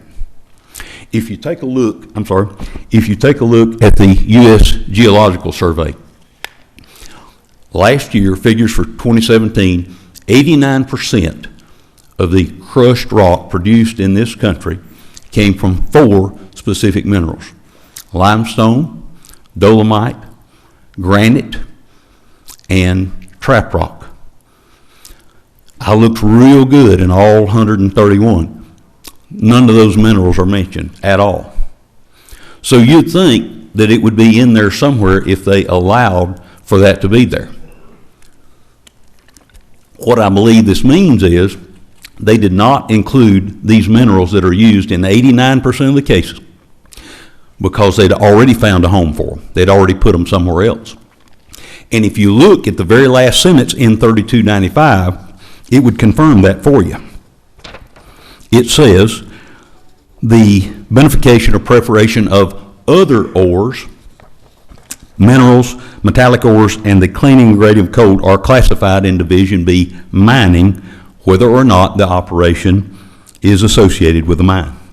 So now if we go to Division B mining under Group 14, we see 3 categories, any one of which would seem to fit exactly what the applicant has described. We've got 1423, which is crushed and broken granite. We've got 1429, which is crushed and broken stone, not elsewhere classified. And we've got 1442, construction sand or gravel. So we have a perfect fit for what they have described they want to crush and produce already here. Now, the Census Bureau is who oversees the SIC codes. The reason for this is SIC codes are a census of businesses, just as the census, regular Census Bureau takes care of the population. So the whole purpose, the whole reason they developed this was so that business could be categorized and government agencies could have economic forecasts produced just by looking at a specific number. They'd know how many builders are in the Atlanta area or in Douglasville. And so the very concept of having an organized plan, a place to put everything, would seem to preclude the idea that you could either put your business over here in 14, where we see the definitive definition for it, or if you choose, you can put it over in 32 here. Doesn't make any difference. Certainly that wouldn't work. They didn't do it that way. And so I would submit to you that the crushing of stone to produce gravel is definitively identified in SIC 14 under mining. And if that's the case, it cannot be located in 32. Can't have it in two places. One use in two places simply won't work. Clearly, the proposed plan to crush rock for use as a construction aggregate is classified in mining and cannot be allowed on heavy industrial. So this objection alone would require that this application be denied. But I've got a couple more. I want to read to you a little bit, and I'm sure you've got Frank Jenkins' brief that he filed, so I won't go over the whole thing, but there's a couple that I think are really important. One is on the egress and ingress. The proposed driveway, item 3, the proposed driveway on the development plan application would violate the zoning for the adjacent parcel. The proposed development plan shows that traffic would be routed through adjacent light industrial zone property. Traffic for heavy industrial zone property cannot be legally routed through the light industrial zone property to the east of the subject property. And he quotes a case law here, Bofancy Productions versus Rayburn County Board of Commissioners case. The Georgia Supreme Court has previously made clear that this type of arrangement is improper under a zoning ordinance like the city's in this case. Another item, quickly, number 4, the city is required to consider only the original development plan application submitted in this case. The development plan submitted by Mr. Boyd has been amended several times since it was tabled by the city. The law requires the city to deal solely with the original application submitted by Mr. Boyd. Since the proposed uses included in said original application are not permitted, the city should deny the said application. If the applicant is thereafter dissatisfied with such a decision, the applicant would be required to submit a new application and then to be considered by the city. Any deviation from this proper procedure would be a violation of state law and the city's own ordinances. Basically, you can see a summary there. We would just respectfully ask that you would consider all these points. The main thing is, if he can't use it under 32, there's no correction for that. It's simply not allowed. And so based on that, I would respectfully request that you would deny this application. Madam Mayor, Mr. Chairman, council members, thank you again for your time and consideration. Thank you, sir. Who else would speak in opposition to this development plan application? Please come forward.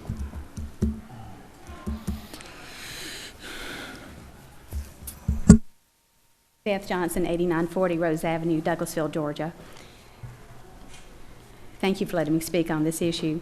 The development plan that is on the table for your consideration does have a large portion of the subject property located outside the city limits and is in fact in Douglas County. The 2 large parcels to the western side have been certified by the city clerk as having never been annexed into the city limits, nor have they been rezoned to the heavy industrial district in the city of Douglasville. In fact, we've confirmed with the Douglas County Appraisal Department that these parcels are zoned low-density residential. The city of Douglasville, of course, has no legislative authority or jurisdiction to approve development plans on lands in the county, just as the county has no legislative authority or jurisdiction to approve development plans for lands in the city, especially a heavy industrial development plan over low-density residential in the county. The city zoning ordinance and development code do not allow approving development plans and associated land uses in lands outside the city limits, and these must be removed from the plan before your consideration. As it stands now, these 2 low-density residential county parcels are still included in the total tract acreage shown on the development plan of 152.06 acres. You can see that on all the plans they've submitted, even though the only one I know that is valid is the one that's on the table. 78 acres is not delineated out except in the parcel breakdown. The whole tract acreage is 152.06 acres, so they're asking for an approval over county parcels and city parcels for the whole tract. This is a valid reason for denying the development plan and have them resubmit. Also, an additional item that should be considered is the impact of the railroad right-of-way locations in this area. Strickland Street stops before reaching the applicant's subject property. As we all know, Strickland Street is permitted on railroad right-of-way by an easement agreement. There's no guarantee that the railroad will grant an easement to access the existing Strickland Street or allow the extension of Strickland Street as shown on the applicant's submitted development plan. In fact, was a local developer that developed in that area, and the railroad would not allow him an easement into his property. So I looked up the 7800 address. That's the house at the end of Strickland Street, and it was not found on any. It was not found on any county tax parcels. So please check into that, because if they have no access, because they have their parcel is not on Strickland Street, they will have to get a railroad right-of-way easement in order to get to any property, especially the 152 acres, because they wouldn't even be able to access the 45 acres, which the access drive is not even allowed in because of the zoning. Also, an issue that must be evaluated is the truck traffic flow to this property.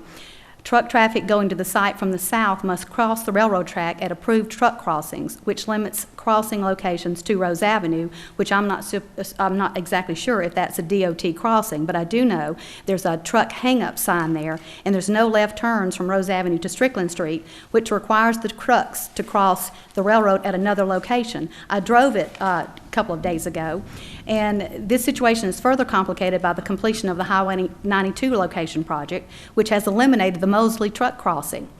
So the way it runs is these trucks coming from I-20, Fairburn Road, Highway 5 will have to go all the way down to Lithia Springs, because Burnt Hickory is a no truck zone.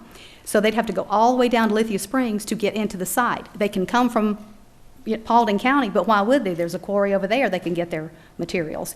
So I cannot find access into that site for a truck route coming from the south. And this additional truck traffic we know is 142 trips. And from the proposed site, this will negatively impact everyone that travels that former Highway 92 corridor. So I please respectfully request that you deny this application. To further study those things, he has a remedy. He can bring the application back. We can check with the railroad. Please check your truck crossings that the city has provided. There are no truck crossings all the way, and the Mosley Street intersection is now gone because of the Highway 92 relocation project. So the trucks will have to go all the way to Lithia Springs, and it makes no sense, because they'll have Blue Circle, they have Vulcan, and they have the one on in Paulding County they can access. So please consider that, and these are all reasons for denial if they don't have access and they don't have a truck route that they can get these 142 trips in and out safely. Thank you. Thank you, ma'am. Anyone else to speak in opposition to this development plan? How much time do we have, Ms. Acker? 15. There's someone that wanted to, yes, sir. This is now the time for you to come forward. Thank you. Thank you, Madam Mayor.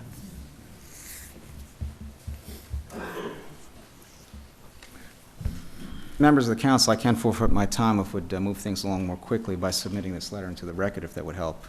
Or if you would give it to the city clerk, please, sir. That would be fine. We'd love to hear from you if you want to read it too, Mr. Anton. If you would, for the sake of that viewing audience, please give us your name and address for the record, please, to be attached to this item. Certainly. My name is Anton Goch. Some people pronounce it Gox. I usually go by Anton. That's fine, however you wish to address me. I'm a 10-year resident. Address, Mr. Goch. Address for the record, please. Sure. Address. Address is at 2540 Hamrick Road. That's in Douglasville. Actually less than a mile from the quarry that is now operated by, I believe, by Martin Marietta, last that I checked. The remarks that I have prepared here actually were taken from a letter that I had prepared for the Honorable Council several years ago, and it was brought to my attention rather short notice that there was be another meeting to discuss a similar proposal. I've had some time to look it over. I haven't had too much time to delve into the details of it, so I cannot argue as to the legalities or any other legal detail regarding this measure. However, I can read this letter. I think I can get this under the allotted time. Honorable Mayor, members of the City Council, with hope that this year finds you well so far, I am writing to you as a 10-year resident of the Hamrick Lake subdivision. In case you're not aware, the Hamrick Lake subdivision is a community of over 50 homes whose entrance on Highway 78 Bankhead Highway exists less than a mile west of the entrance to the rock quarry now listed as being operated by Martin Marietta, formerly operated by Bluegrass Materials LLC. Again, these details come to me at short notice. The houses at the southeastern tip of our community are about 1,000 feet over the tree line, bordering the west side of the quarry operation. Were you to look at a recent satellite photo of the area, you'll notice the quarry operation that dwarfs the size of our community several times over. To our knowledge, that is to the knowledge of our HOA board members, past and present, and to the knowledge of all the neighbors in our community who have discussed the matter with each other, not one of the proponents of the rezoning request that would result in the presence of another rock quarry, not far from the existing Martin Marietta operation, has ever approached any of the members in our community who would be forced to live within relatively close proximity of two such operations, were the zoning requests in question to be approved. Had those proponents done so, they would have encountered homeowners, myself included, who can testify to a history of, for want of a precise term, tremors, earthquakes, and seismic events experienced from the time of our arrivals in this community. Those of us who have been home during the day at the moments of these events, or who regularly work from home, can describe firsthand, for those proponents, quakes that range in intensity and duration from small shudders that rattle the first floor windows for a second or so, to deep rumblings that shake the entire house, foundation to roof, for just over 3 seconds. I myself have kept a rough journal of these events, noting date and time, weather conditions, my physical location in our house, and the duration and quality of the tremor. However brief, slight, or infrequent throughout the year, micro, quote-unquote, imagined, again, quote-unquote, and unsubstantiated, terms previously used by the proponents of the new quarry during one previous council meeting are inaccurate descriptions of the events to which we've had to adapt. We who would live next to two quarries. Can the proponents of a benignly named portable crush and run facility guarantee we would not be subject to overlapping tremors or more frequent tremors during the building season? As we suspect was true of most of the homeowners in our community, of all the things we thought to inquire about when seeking a new home, school quality, distance from work, and so on, we did not think to consider the presence and proximity of industrial operations that would force us to keep keenly aware of every crack that appears in our walls, floors, and sidewalks for as long as we might live here. Without purposely seeking out satellite footage of the area now conveniently available on the Celebrate Douglasville Property Tax web portal, as well as Google Maps, or of the size of the operation behind the Bluegrass entrance sign out on Highway 78, or experiencing these periodic quakes, some of us would never have been aware of exactly what the quarry operation does. Were it not for the quakes, blissful ignorance of our industrial neighbors' goings-on might have been possible, but that is not the case. It was one of the proponents at a last council meeting, but I meant at a previous council meeting, who once said that he grew up in this business, by which he inferred the business of rock quarries and mining. But it is useful to ask, and the answer probably a safe bet, who among the proponents that stood at the lectern, passionately defending safety and quality of life in maintaining a home next to an operation that dwarfs your community, perhaps many times over, that blasts by day and shovels and conveys throughout the night, who among them now lives next to a quarry, has ever lived next to one, for how long, and would they intentionally seek to live next to one? Like those old commercials whose spokesman declares not only a president of the club, but also a member, the proponents of this so-called portable crush and run facility would come across more credibly were they to demonstrate the same level of personal commitment. I say this with respect to all the speakers here, including the proponents of this proposal for the rock quarry. Photos of their primary residence, where their families live day in and day out, blissfully located next to crush and run facilities, would be more convincing. I am no stranger to the business, as it was put either. I'm sorry. Just wanted to say I was in construction many years ago. I understand the necessity for these types of operations, but there are better places. Thank you, sir. Appreciate it. Anyone else that wanted to speak? How much time do we have remaining, Ms. Acker? 10 minutes. Anyone else to want to speak in opposition before we go back to Mr. Dillard? Okay, seeing none. Mr. Dillard, come forward.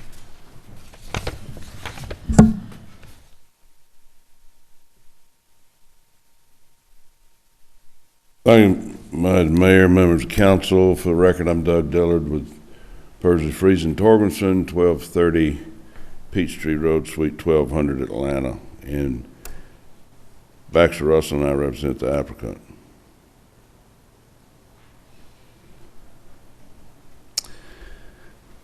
I'm going to try to get you up out of the weeds that the opposition has put you in. The thing the law requires is you interpret these ordinances fairly. And when you adopt these ordinances, you exhaust your discretion. So all this mirage of going into all this SIC regulations, et cetera, Mr. Shipley suggested, and talking about traffic studies and all that kind of stuff, your code does not require that. Your code identifies the definition of what we're doing in section 32 of your ordinance, or of the SIC code, and section 3295. And that's it. And you got to interpret, it doesn't say anything about a traffic study. It doesn't go into the definition of granite or any of that kind of stuff, and we'll read it to you here in just a minute. It says stone. What is the ordinary understanding of a term stone? How difficult is that? I used to call them rocks. We get thrown, as a kid, we throw rocks at each other. Well, we could have been throwing stones at each other too, you know. You got to look at these things as it makes sense. And you've got to interpret it in favor of the free use of property, in favor of our client's right to come in here and do their development. And these people out here fighting this quarry, they think this this crush is going to be a bad deal. Well, I'm just going to say we've got a right to have a rock quarry, a rock crusher on this property. We satisfy the definition under section 32 of your ordinance, which says,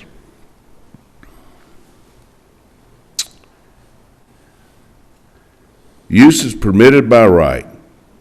Reference to Sec Code 32 and the description of the materials under is stone, clay, glass, and concrete products. We're stone. We're going to crush stone. We might crush clay. We might crush concrete products. But we fit within that definition of 32. And then it goes on and says it's a description under section 3295. Minerals and earth, ground, and otherwise treated. Stone, rock, whatever, is a mineral. The description in 3295 says, establishments operating without a mine or quarry. Without a mine or quarry. This is just a crusher. It's not a mine, it's not a quarry. And primarily engaged in the crushing, grinding, pulverizing, or otherwise preparing clay, ceramic, and refractory materials, barite, and miscellaneous non-metallic minerals. That's what we're doing. Ms. Shipley will talk about how there wasn't a definition of granite. Well, it's a stone, it's a rock, it's whatever, it's a non-metallic mineral. It's defined. And we've got the right to pull this crusher in on this property and process it. And that's all we're going to do. And the idea that we came in here with 152 acres, now we're down to 78 according to Susan. That's fine. It still fits.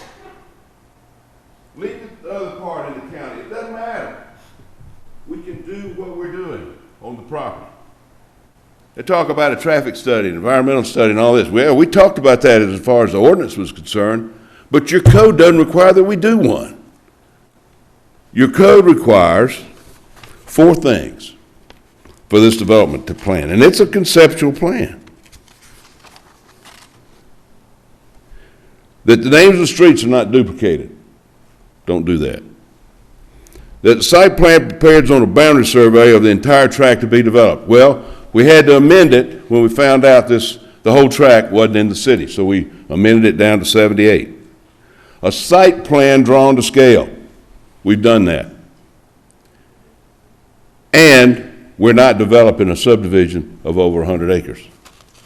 That's your general standards for approval of the plan. And your staff signed off on that. Nobody else, the staff isn't raising all this stuff. They said it's okay. Approve it. And we don't think you can add to it just because these folks come in here and raise a bunch of spurious objections. And I think Mr. Jenkins is wrong. There's not any law in Georgia that I'm aware of that says you can't access one industrial district through another. There's not one case that I know of that says you can't go through light industrial to serve heavy industrial. And what would you be doing if we put a manufacturing plant over there? You gonna keep us from going through the light industrial with our trucks? No. We've got the parking. We got the parking prescribed. The railroad right-of-way is what it is. And the truck traffic is going to be far less on what we're proposing with this crusher than it would be if we had a manufacturing plant sitting over there or some other heavy industrial use that's clearly permitted in your ordinance. You're not going to sit there and regulate our access across the railroad. The railroad's going to do that. You're not going to clearly regulate where and how and what manner we get on there unless there's some safety issue. But you can't keep us from getting on our property. So, we've got a reasonable plan. You set the standards. We complied with it. And you've got to approve it. Thank you. Thank you, Mr. Dillard. Is there still time remaining, Ms. Acker, to ask if there's anyone else? Okay, is there anyone else that would speak? I think we had reserved his time for rebuttal, so we've completed that. Okay? Any comment, any input from council before we move forward? This item will come before us on Monday night, item C. If not, we'll move on. Item D. Adopt a proposed ordinance to amend subsections 1.06.03C3 and 7.04.02 of Appendix A, the zoning code, to revise a reference to code enforcement to become code compliance, and to revise a reference to the zoning official to refer to the community development director. Ms. Littlefield, thank you. Mr. Chairman, these are all housekeeping changes. You've changed the names of these jobs in your resolutions and in your personnel ordinance, and you need to change them in your zoning ordinance as well. So basically a housekeeping to match job descriptions with new revised job titles? Yes. Okay. Any discussion, any question? No, sir, it's just the same duties will be done from code enforcement. They're just going from enforcement to compliance. Yes. Because of more education that we're going to do. No changes in the org chart other than the title, no changes in salary classification, anything like that, correct? That's correct. You've changed your other ordinances, and now this one needs to conform to it. Just catching up. Okay. Any comment, any question? Could I place this on the consent agenda, please? Thank you very much. That's all that we have, Madam Mayor. Thank you. Under Thank you. Planning and Development. Thank you so much, Mr. Chairman. You've done a great job. We're moving on to Parks and Recreation Committee. That's chaired by Councilmember Chris Watts. Thank you, Madam Mayor. We have no items tonight under Parks and Recreation. Thank you, sir. We'll go to Finance Committee. The chair is Councilmember Mark Adams. You don't have anything? Okay. Thank you so much, Mr. Chairman. Information Technology Committee, that's chaired by Councilmember Terry Miller. Thank you, Madam Mayor. We have one item under Information and Technology Committee tonight. That is to authorize the mayor to sign a 10-year services agreement with Motorola Solutions, Inc. for the City of Douglasville's Motorola radio system for maintenance and the Motorola system upgrade. Karen Knight will fill us in on any other information beyond what we discussed in the committee tonight. Hop Karen Knight, City of Douglasville, 6695 Church Street. I don't have any other new information from the committee meeting earlier today. Do y'all have any other questions or anything? Are there any questions from mayor and council? No, sir. Questions, comments, favor or opposition from the public? Barring none, if it is council's will, I'd like to put this on the consent agenda. If there are no objections, then I'd like to place this item on the consent agenda. Yes, no further items under information technology tonight, Madam Mayor. Thank you so much, Mr. Chairman. Thank you. Thank you, Ms. Karen. We'll move on to Maintenance and Sanitation Committee. That's chaired by Councilmember Mike Miller. Thank you, Madam Mayor. We have no business tonight. Thank you, sir.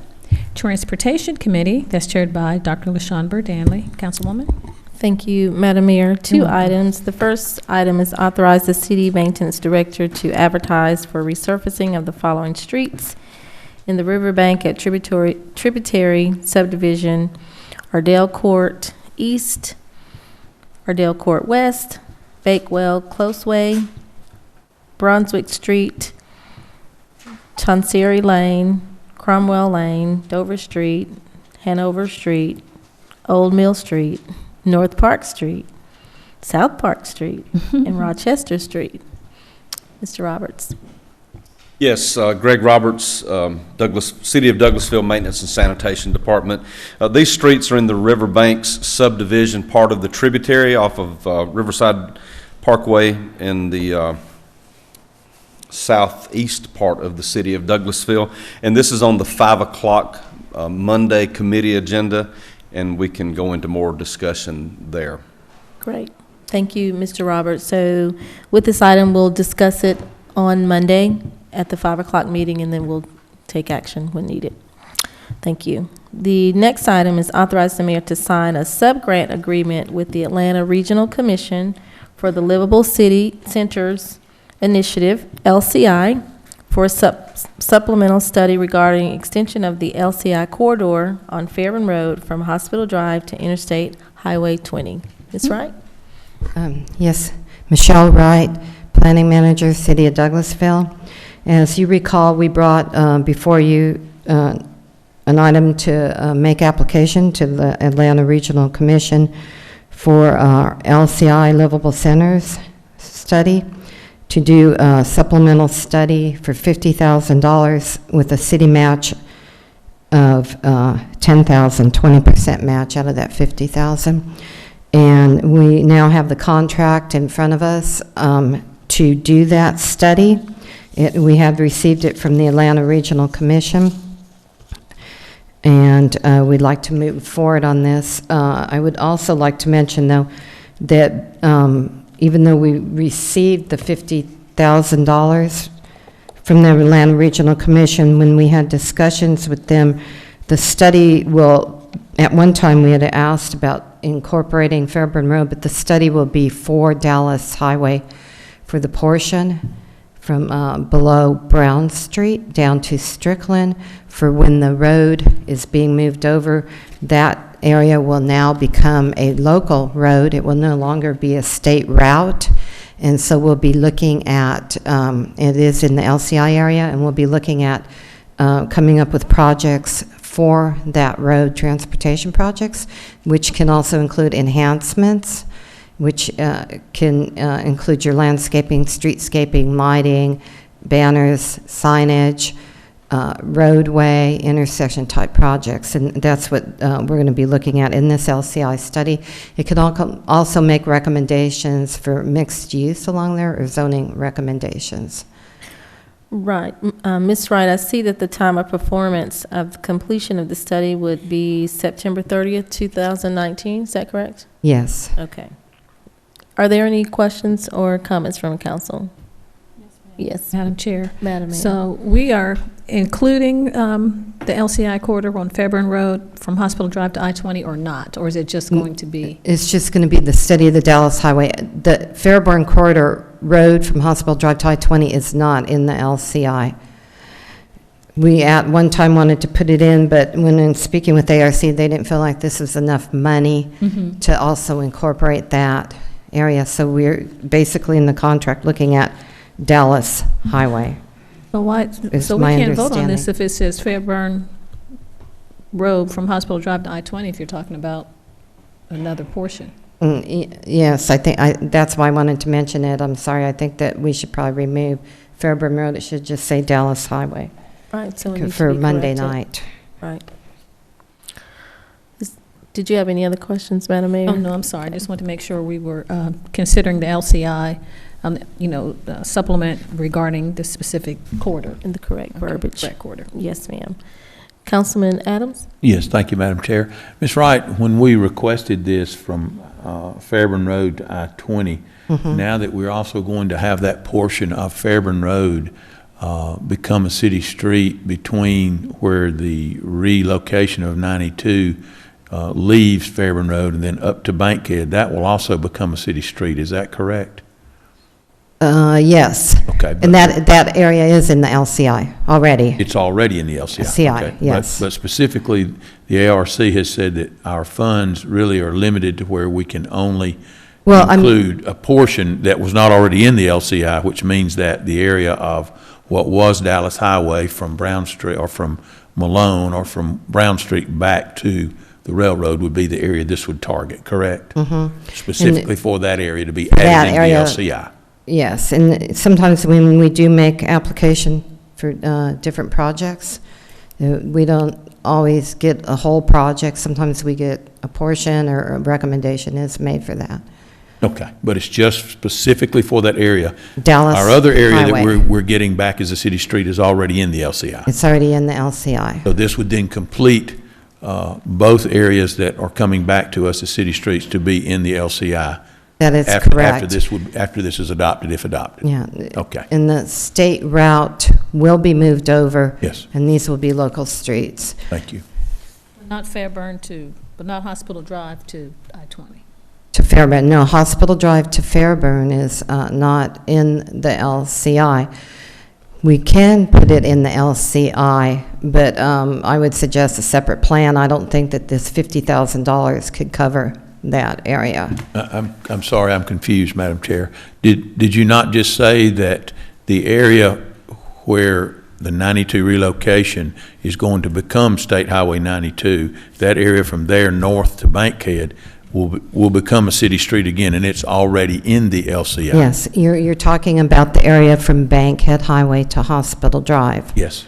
In here it states the area from Hospital Drive to I-20, which is not in the LCI. Right. But the Bankhead Highway area from Hospital Drive To Bankhead.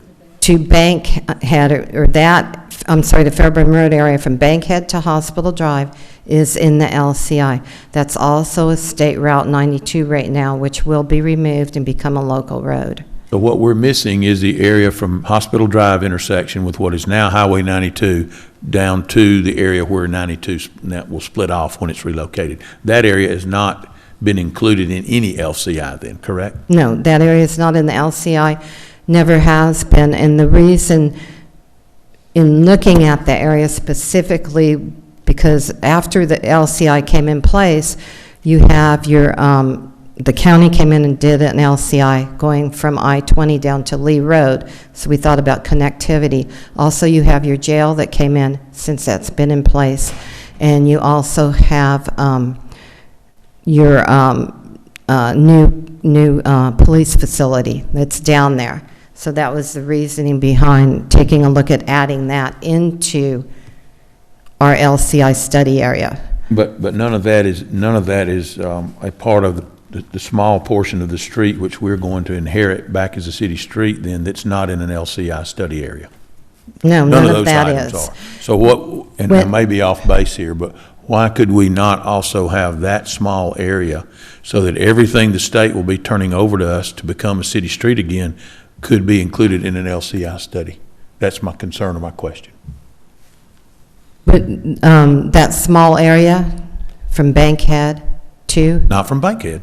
Okay, No, what you area? just stated that from Hospital Drive to where the 92 Yeah. relocation will split off of what is right now 92, Yeah. which would be where the old racetrack is.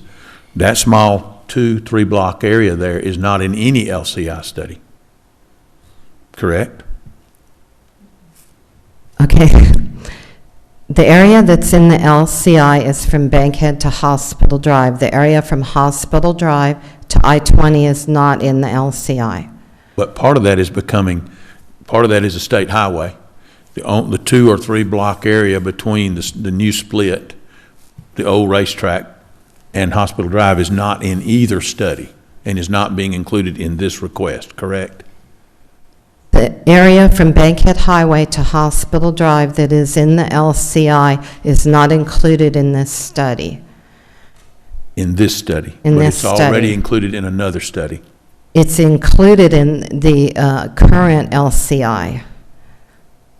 And I'll say it again, or ask it again, but the area from Hospital Drive, traveling down what will become a city street, which is right now Highway 92, to the, let's call it the Durley Lane, which is where it splits off. That small area is not in any LCI study, correct? That area is not in any LCI study. However, it is a state route. It is a state Till they route turn 92. it over to us, it's a state route It's an existing state route. at the moment. Yeah. So is the area that you're requesting to be included in the LCI. Ms. Wright, with this statement, obviously the verbiage is incorrect. So we need to make sure that it is correct. We'll have that corrected on Monday, and I apologize for that. And then also, if you could you please upload to the mayor and council before Monday, showing the map specifically of which area is in the LCI? I do have a map of the LCI area. Okay, with that, I'm sorry, go ahead, Councilman Adams. Yes, Madam Chair, our city manager was trying to make a comment. I'm sorry. I didn't know if you saw her. I'm sorry. I didn't, I'm sorry. I was just going to make note that, Michelle, just to clarify, and I think where the confusion is coming in is when we are talking about which portion of the road will be abandoned. I think all of that at this point does not necessarily matter. I think for the application purposes, what Michelle is saying is that from Hospital Drive all the way to I-20, regardless of what portion will be turned over to the city or not, are all included in this current application. So that at the end of the application, all portions of 92, those that will be abandoned and those that are state routes, will all be included in an LCI district. Does that make sense, Councilman Adams? I think that. No, it doesn't. No, she said from Hospital So Drive to from I-20, Brown it is not. Street, with the approval of this application, from Brown Street, including which would be the old part of 92 all the way down to Campbellton Street, if you come to Bankhead Highway and go all the way to I-20, all of that will be in an LCI area, if this application is approved. She's saying from Ms. Hospital Hampton, Drive she's- to I-20, That it it's is not going not. to be. That's what she said. From Hospital Drive to I-20 is It's not in in the this LCI LCI. because of $50,000 would not. When we originally applied for the LCI, we applied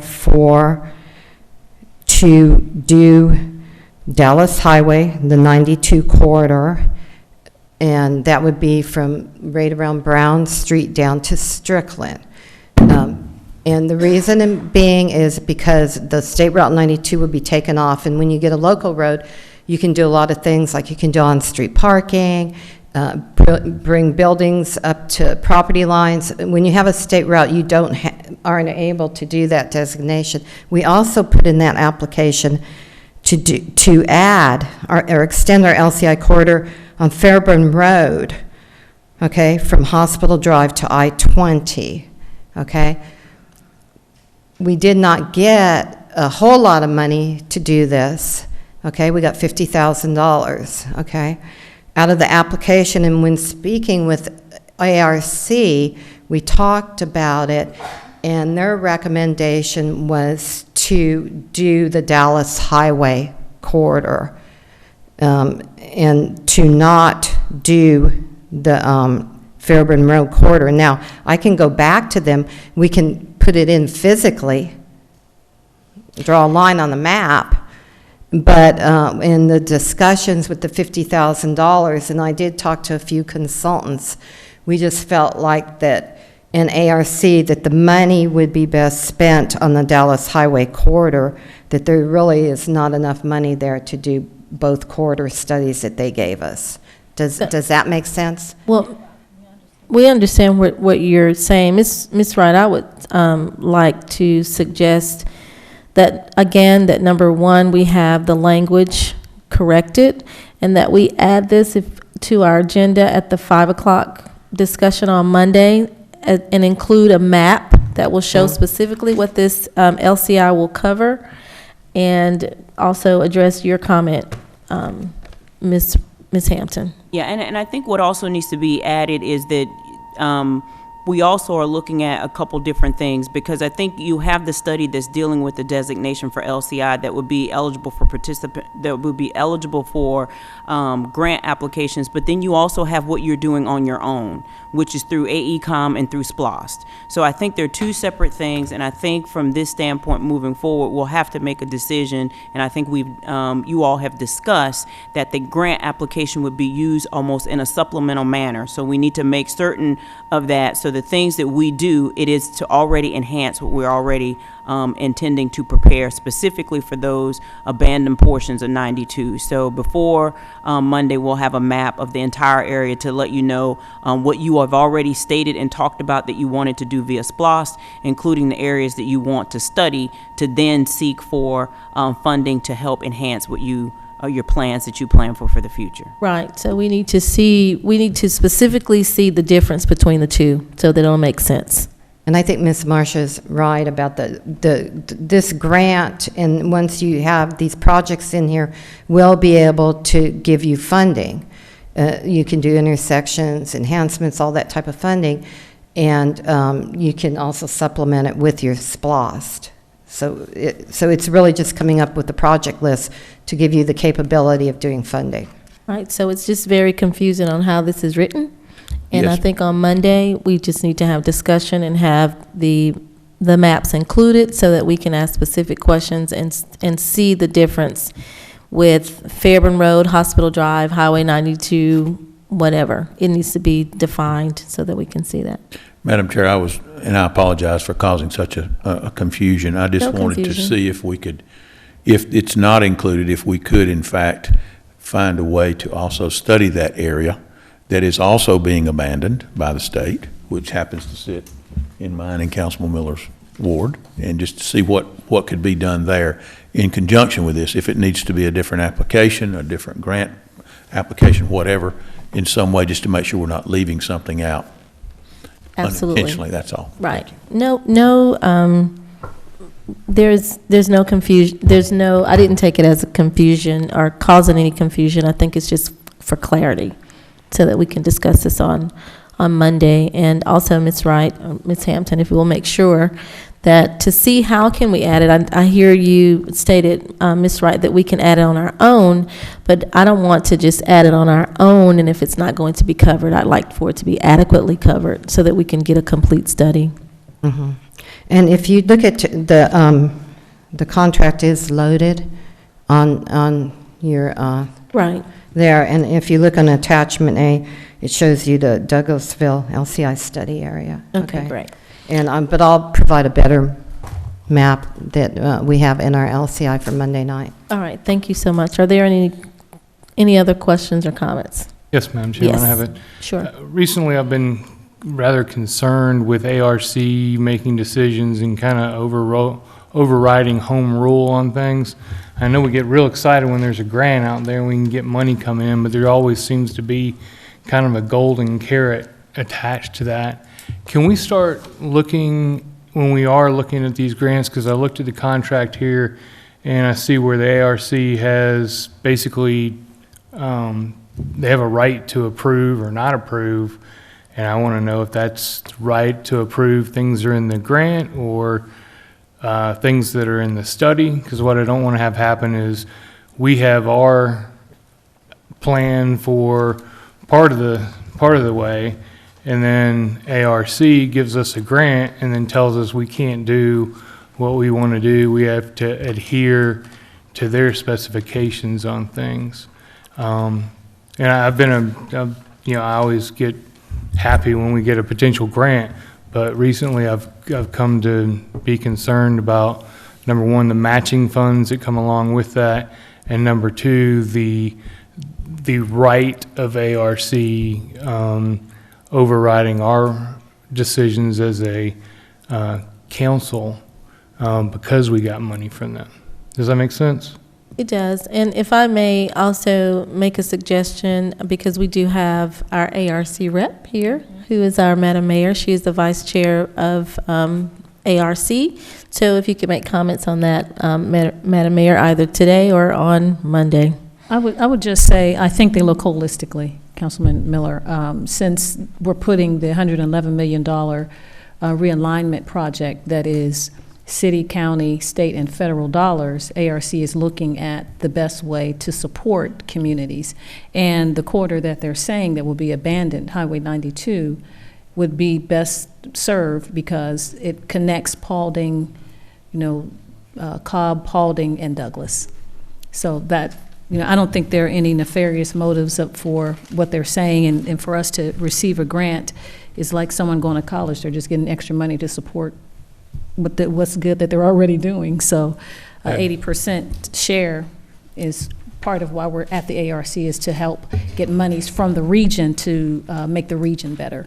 And so, right, and ARC is actually making a recommendation. It doesn't change the decision of what the mayor and council decides. Exactly. Okay. That's the other thing. I just see some restrictive language in the contract, although I haven't been able to go through the entire 13 pages, but moving forward or going forward, I'd like to see kind of a holistic view, because I don't want to be dictated to by the ARC what they deem to be what we need and what we may deem to what we need.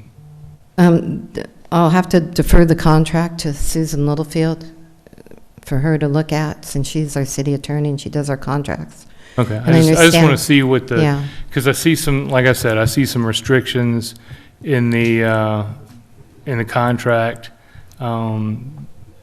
where we are designated the ARC in giving prior or complete approval over to them. But I haven't read every line of the 13-line contract, so I'd just like to be a little more apprised on that when we're doing ARC issues. And this is federal money, and this is probably a pretty standard contract. Most of our contracts are when we deal with the federal money or state or GDOT. That concerns me even more. So I hear three things. Number one is to correct the language with this item. Number two is to bring forward a more specific map in regards to what does the LCI cover, this current contract, and also how can we implement Fairburn Road and Hospital Drive in a LCI, whether it be this one or an application standing alone. And then the last thing is for our legal to look at the current contract. Ms. Littlefield, if you will decipher through the items to see if there's something that sticks out to you that may restrict us from making a decision. That this one or the one that came before, or both? I would say this one first, and then we'll have discussion on Monday. Is that good? Is that okay? Did I cover everything? Yes. All right, great. Very thorough. All right, if there are no other items, I have no other items under transportation. Thank you, Madam Mayor. Thank you so much, Madam Chairman. We'll move on now to item 13, which is personnel. Thank you, Ms. Wright. Personnel and Organization Committee, the Vice Chair is Councilmember Chris Watts. Thank you, Madam Mayor. You're welcome. We have one item tonight. Adopt a resolution creating new city departments for community relations and conference center and tourism, transferring positions and creating new positions, adopting changes to job titles, job descriptions, and job slots, and adopting new organization charts and a new pay schedule for the city. Ms. T. Alston Bing reported to us during the 5 o'clock, and so I'll defer to her now. T. Austin Bing, Human Resources Director, City of Douglasville, 6695 Church Street. As previously mentioned in committee's meeting, this item before you is to create the new Community Relations Department. And in your attachments, you have the org chart for what that department will look like as it relates to the direct reports and position titles. Also to create the Conference Center and Tourism Department based on DCA. The org charts are also attached for that department as well as the position titles. Of the two in this item, there will be subsequently 4 positions that will be advertised for if you so choose to approve within the FY19 budget. If you have any additional questions, I'll be happy to take those. Any questions from council? We did just like to thank Ms. Bing for everything she's done in this area. So it was a lot of ground to cover. If there are no questions, I'd like to, I don't know if it's appropriate to place this item on the consent agenda. Okay. Thank you, Ms. Bing. You're welcome. Madam Mayor, that's all we have tonight under Personnel and Organization Committee. Thank you so much, Mr. Vice Chairman. We'll move on to ordinance as an intergovernmental committee that's chaired by Councilmember Mike Miller. Thank you, Madam Mayor. We have no business tonight. Thank you, sir. Education and Training Committee that's chaired by Councilmember Samuel Davis. No business at this time, Madam Mayor. Thank you. You're welcome. Communications Committee that's also chaired by you, Councilman Davis. No business at this time, Madam Mayor. Thank you. You're welcome. Is there any other business to come before council tonight? Madam Mayor, and I don't know if it's appropriate this time to do this, but I had a question about an agenda item that I just needed to clear up in my head. Am I allowed to ask a question? Yes, sir. Okay. I just was curious about the ordinance change that we discussed at length tonight and people weighed in on. If that's adopted, does that affect the other item, item C on the agenda tonight about the rock crusher? Will that be impacted by the change in the ordinance? I wasn't clear about that. Maybe I've just missed it. Well, I guess it did. If you're inclined to take Mr. Shipley's position that it has to be a special use, then yes. If you're inclined to say no and agree with Mr. Ruffin that it's not a special use, it's a permitted use, then no, the proposed ordinance will not affect the rock crushing plant. So if we were to pass that ordinance change, those ordinance changes on Monday night, does that mean that we would have to deny the application? No, we can still vote on that on its own merit, because if we're not considering it to be a special land use permit, we're saying that crushing is an allowable use in the table 32, SIC table 32. All right, that cleared it up for me. So they're two separate issues. We can do both of them. We can pass both of them if we so deem necessary. Thank you, Madam Mayor. You're welcome. Any other business to come before council? From council members, I would just remind us that the Taste of Douglasville is this Saturday. I've contacted the Cultural Arts Council, and they said rain or shine, and I told them it was like 80% rain. But they are continuing to have the Taste of Douglasville, and I believe it starts at 10 o'clock, and it's right downtown. And so it's at 10. Oh, you're here? Okay, great. Yeah, so I will try to get back. I have another engagement, but I know my daughter's singing at 4 o'clock, so I'm going to try to rush back and see her sing in the rain. But so that's the only other business that I had, and we'll go through the rest of the agenda items to see about staff. So, Mr. Dotson, you have anything? Nothing. Thank you so much, sir. Chief Assistant City Attorney, Ms. Susan Littlefield. No business, Madam Mayor. Thank you, ma'am. Chief of Police. He changed up. His name is the Major. The Major. Do you have anything from the Police Department, Major? No business, Madam Mayor. Thank you so much. City Manager, Ms. Marsha Hampton. Yes, ma'am. Just want to point out to you and your Public Safety Committee Chair that your alcohol applicant is here. If you would like to hear from them before you close the meeting, to afford them that opportunity, since they have come in, they did come in late. And this is from Kroger on Hospital Drive? But it would be at your pleasure, whichever you decide to do. And then to also let you know that information for all the candidates you're voting on, Ms. Jackson will provide you with that information for you to have to look over this weekend before Monday night, and that we will be following up on those items that you wish to place on your 5 o'clock committee meeting agenda for Monday. Okay, thank you so much, Madam City Manager. Is it your pleasure, Mr. Chairman, for public safety, or you want to wait until Monday, or you want to do it tonight? Yes. You want to do it tonight? Tonight, yeah. Okay, so that item we will go back to, was under public safety, and it was to request for the change in agent outlet manager for the alcoholic beverage license for the retail package sale of wine and malt beverages at the following establishment, licensee to Kroger Company, doing business as Kroger, number 391, location 8501 Hospital Drive. Current agent outlet manager is Harry Turner. Proposed outlet manager is Rodney Grape. So if you don't mind coming forward, and I just read that, Mr. Chairman, because I know you were still trying to get your That's paperwork fine. together. I pulled my paper out. But the chair is Mr. Davis, and he'll be taking the hearing from this point. You can stand, sir, okay. and just give your Fine. name and address for the record, and then tell us what you want to do. My name's Rodney Grape. I live at 4155 Berkshire Court, Villa Rica. I apologize for being late. I'm currently applying to have the beverage license at 8501 Hospital Drive for the Kroger. I've been with the company for about 5 years. I'm not sure what other information. So you'd like. I'm glad you made it. Is it raining out there yet? It was not raining when I came in. Okay, good. I came in about 6:30, so. So we will have some questions from the council. Council, Let's see on checking for ID for age when someone buys. Does it register on the computer when the person, have you see their Oh, yes, license and ma'am. all that? Yes. Okay. In your training, you do that periodically? We have yearly training for all associates that run a cash register. It's web-based, so we're pretty strict with that. and what about your new hires that come in? They do it, before they can run a register, they have to take the alcohol Okay. licensing requirements, and then they're required to repeat it once a year. Okay. Council, I think, Madam Mayor? yeah, just from my observation, at Kroger, I've seen that if you have a cashier that's underage, actually I've seen them call a supervisor or someone else to verify the information as well. Yes. Okay.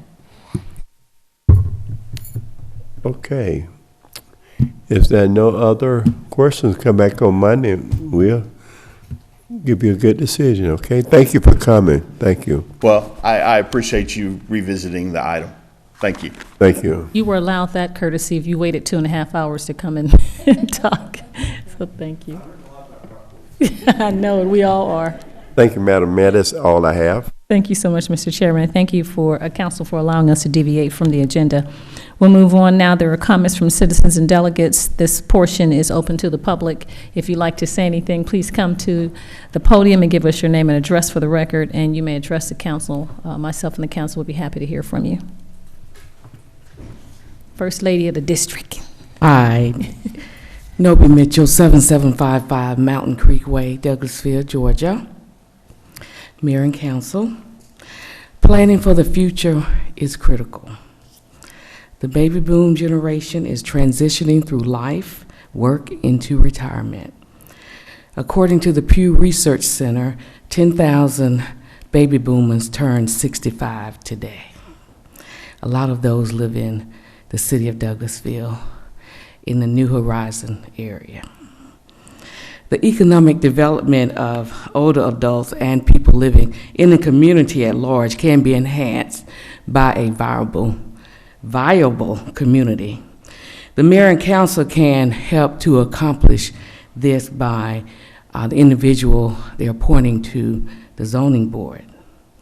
Putting people in place that care about the community, one, making sure that people are culturally sensitive and aware of the impact that their decision and disposition holds. Thirdly, knowing that effective communication and professionalism of this individual, of course, have an effect not only the New Horizon community, but the entire city of Douglasville. In the past, it does appear that there are some individuals that did not speak positively about the New Horizon community by their own words. By this, we do not feel that they will make the best decision when it comes to different zoning matters related to this area. Connecting individuals to a viable community could improve their mental, physical health, and by helping the elderly, which we have a lot of them in our area, to age in place gracefully. Madam Mayor and Council, we should have a certain level of respect, regardless of our income level, regardless of where we live, regardless of what family we were born into. Connecticut U.S. Representative John Larson said in a House session, "Do what is right for the American people." I would add, do what's right for the citizens of New Horizon by appointing someone that care about the entire city, that's hardworking, will make hard decisions, and work very diligently for us. Thank you. Thank you so much, Ms. Mitchell. We appreciate your comments. Any other comments from citizens and delegates?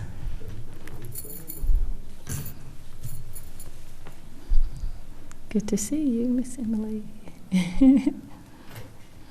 Emily Leitner, Executive Director for the Cultural Arts Council, Douglasville, Douglas County, 8652 Campbellton Street, Douglasville, Georgia.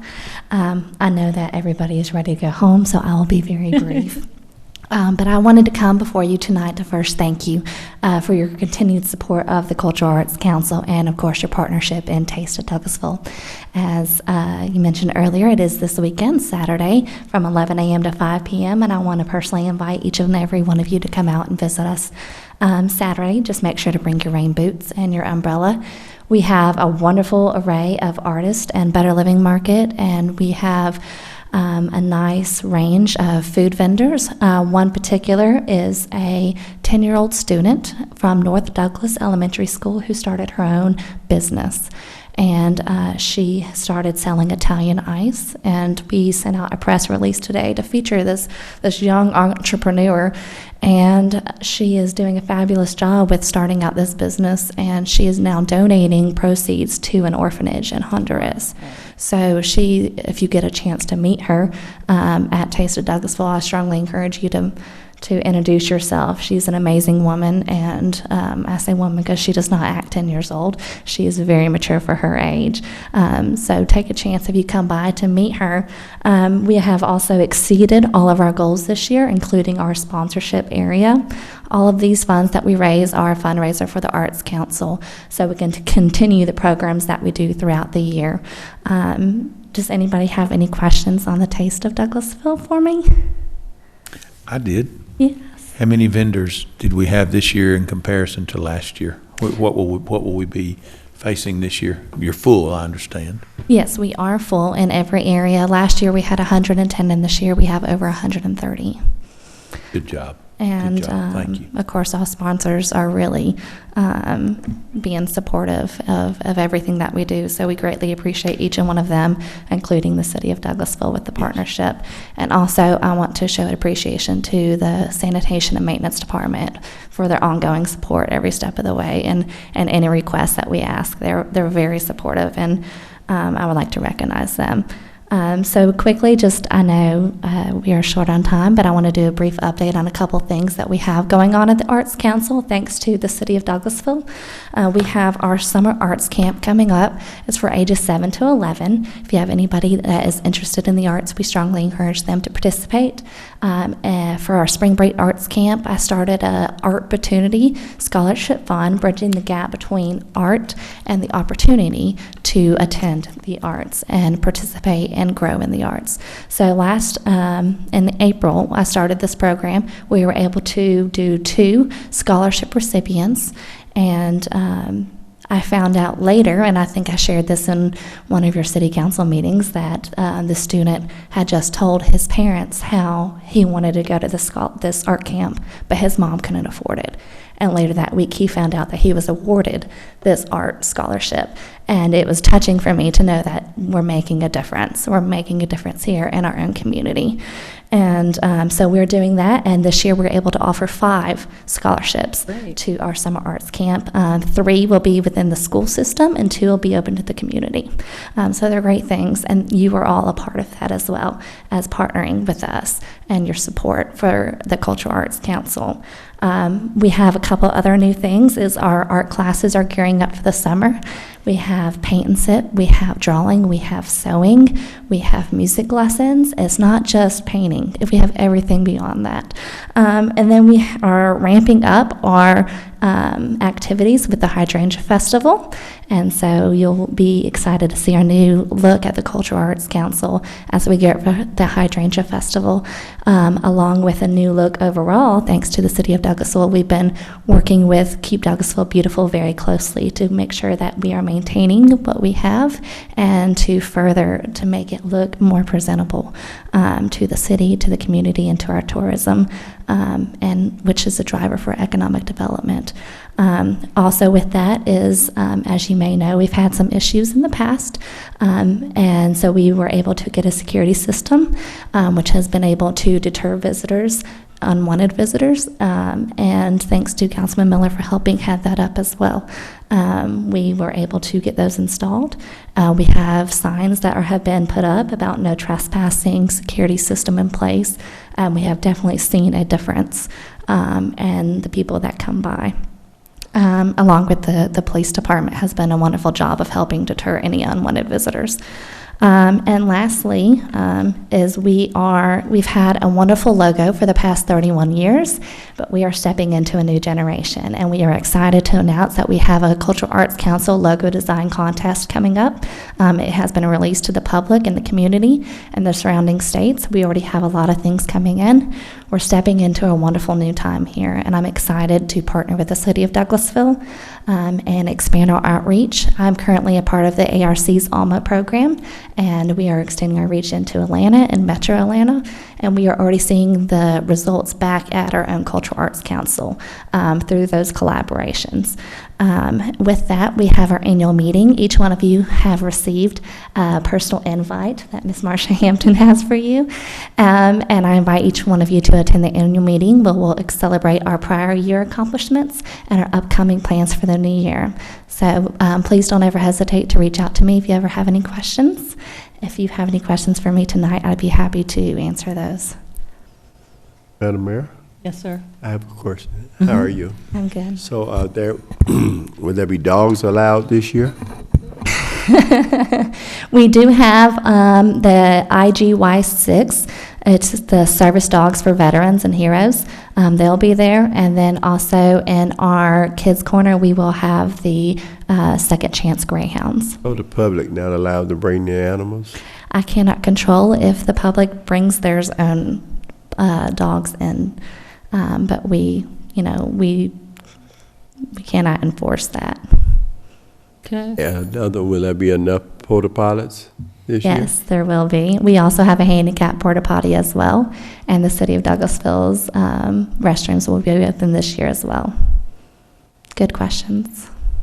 Miss Emily, what's the percentage? You have 130 vendors. What's the percentage for food versus arts and crafts? And all It's that? actually pretty evenly distributed. We have over 25 Better Living. We have over 20 arts and crafts. We have 23 food vendors and about 20 sponsors. So it's pretty evenly distributed.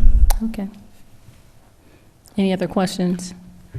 I have a question. Since there's an 80% chance of rain, and I know you're going to set up anyway, do you have a rain date set in the event? We haven't done a rain day for quite a few years now, with Memorial Day being usually the following weekend and then Hydrangea Festival the weekend after that. Right. So right now I spoke with the National Weather Service this morning actually, and they said that, your phone may say 90%, but for our local area it's only 40%. We will have light thunderstorms in the very early morning, but and we will have light rain, but will not last all day. Okay. Thank you. Good. Thank you.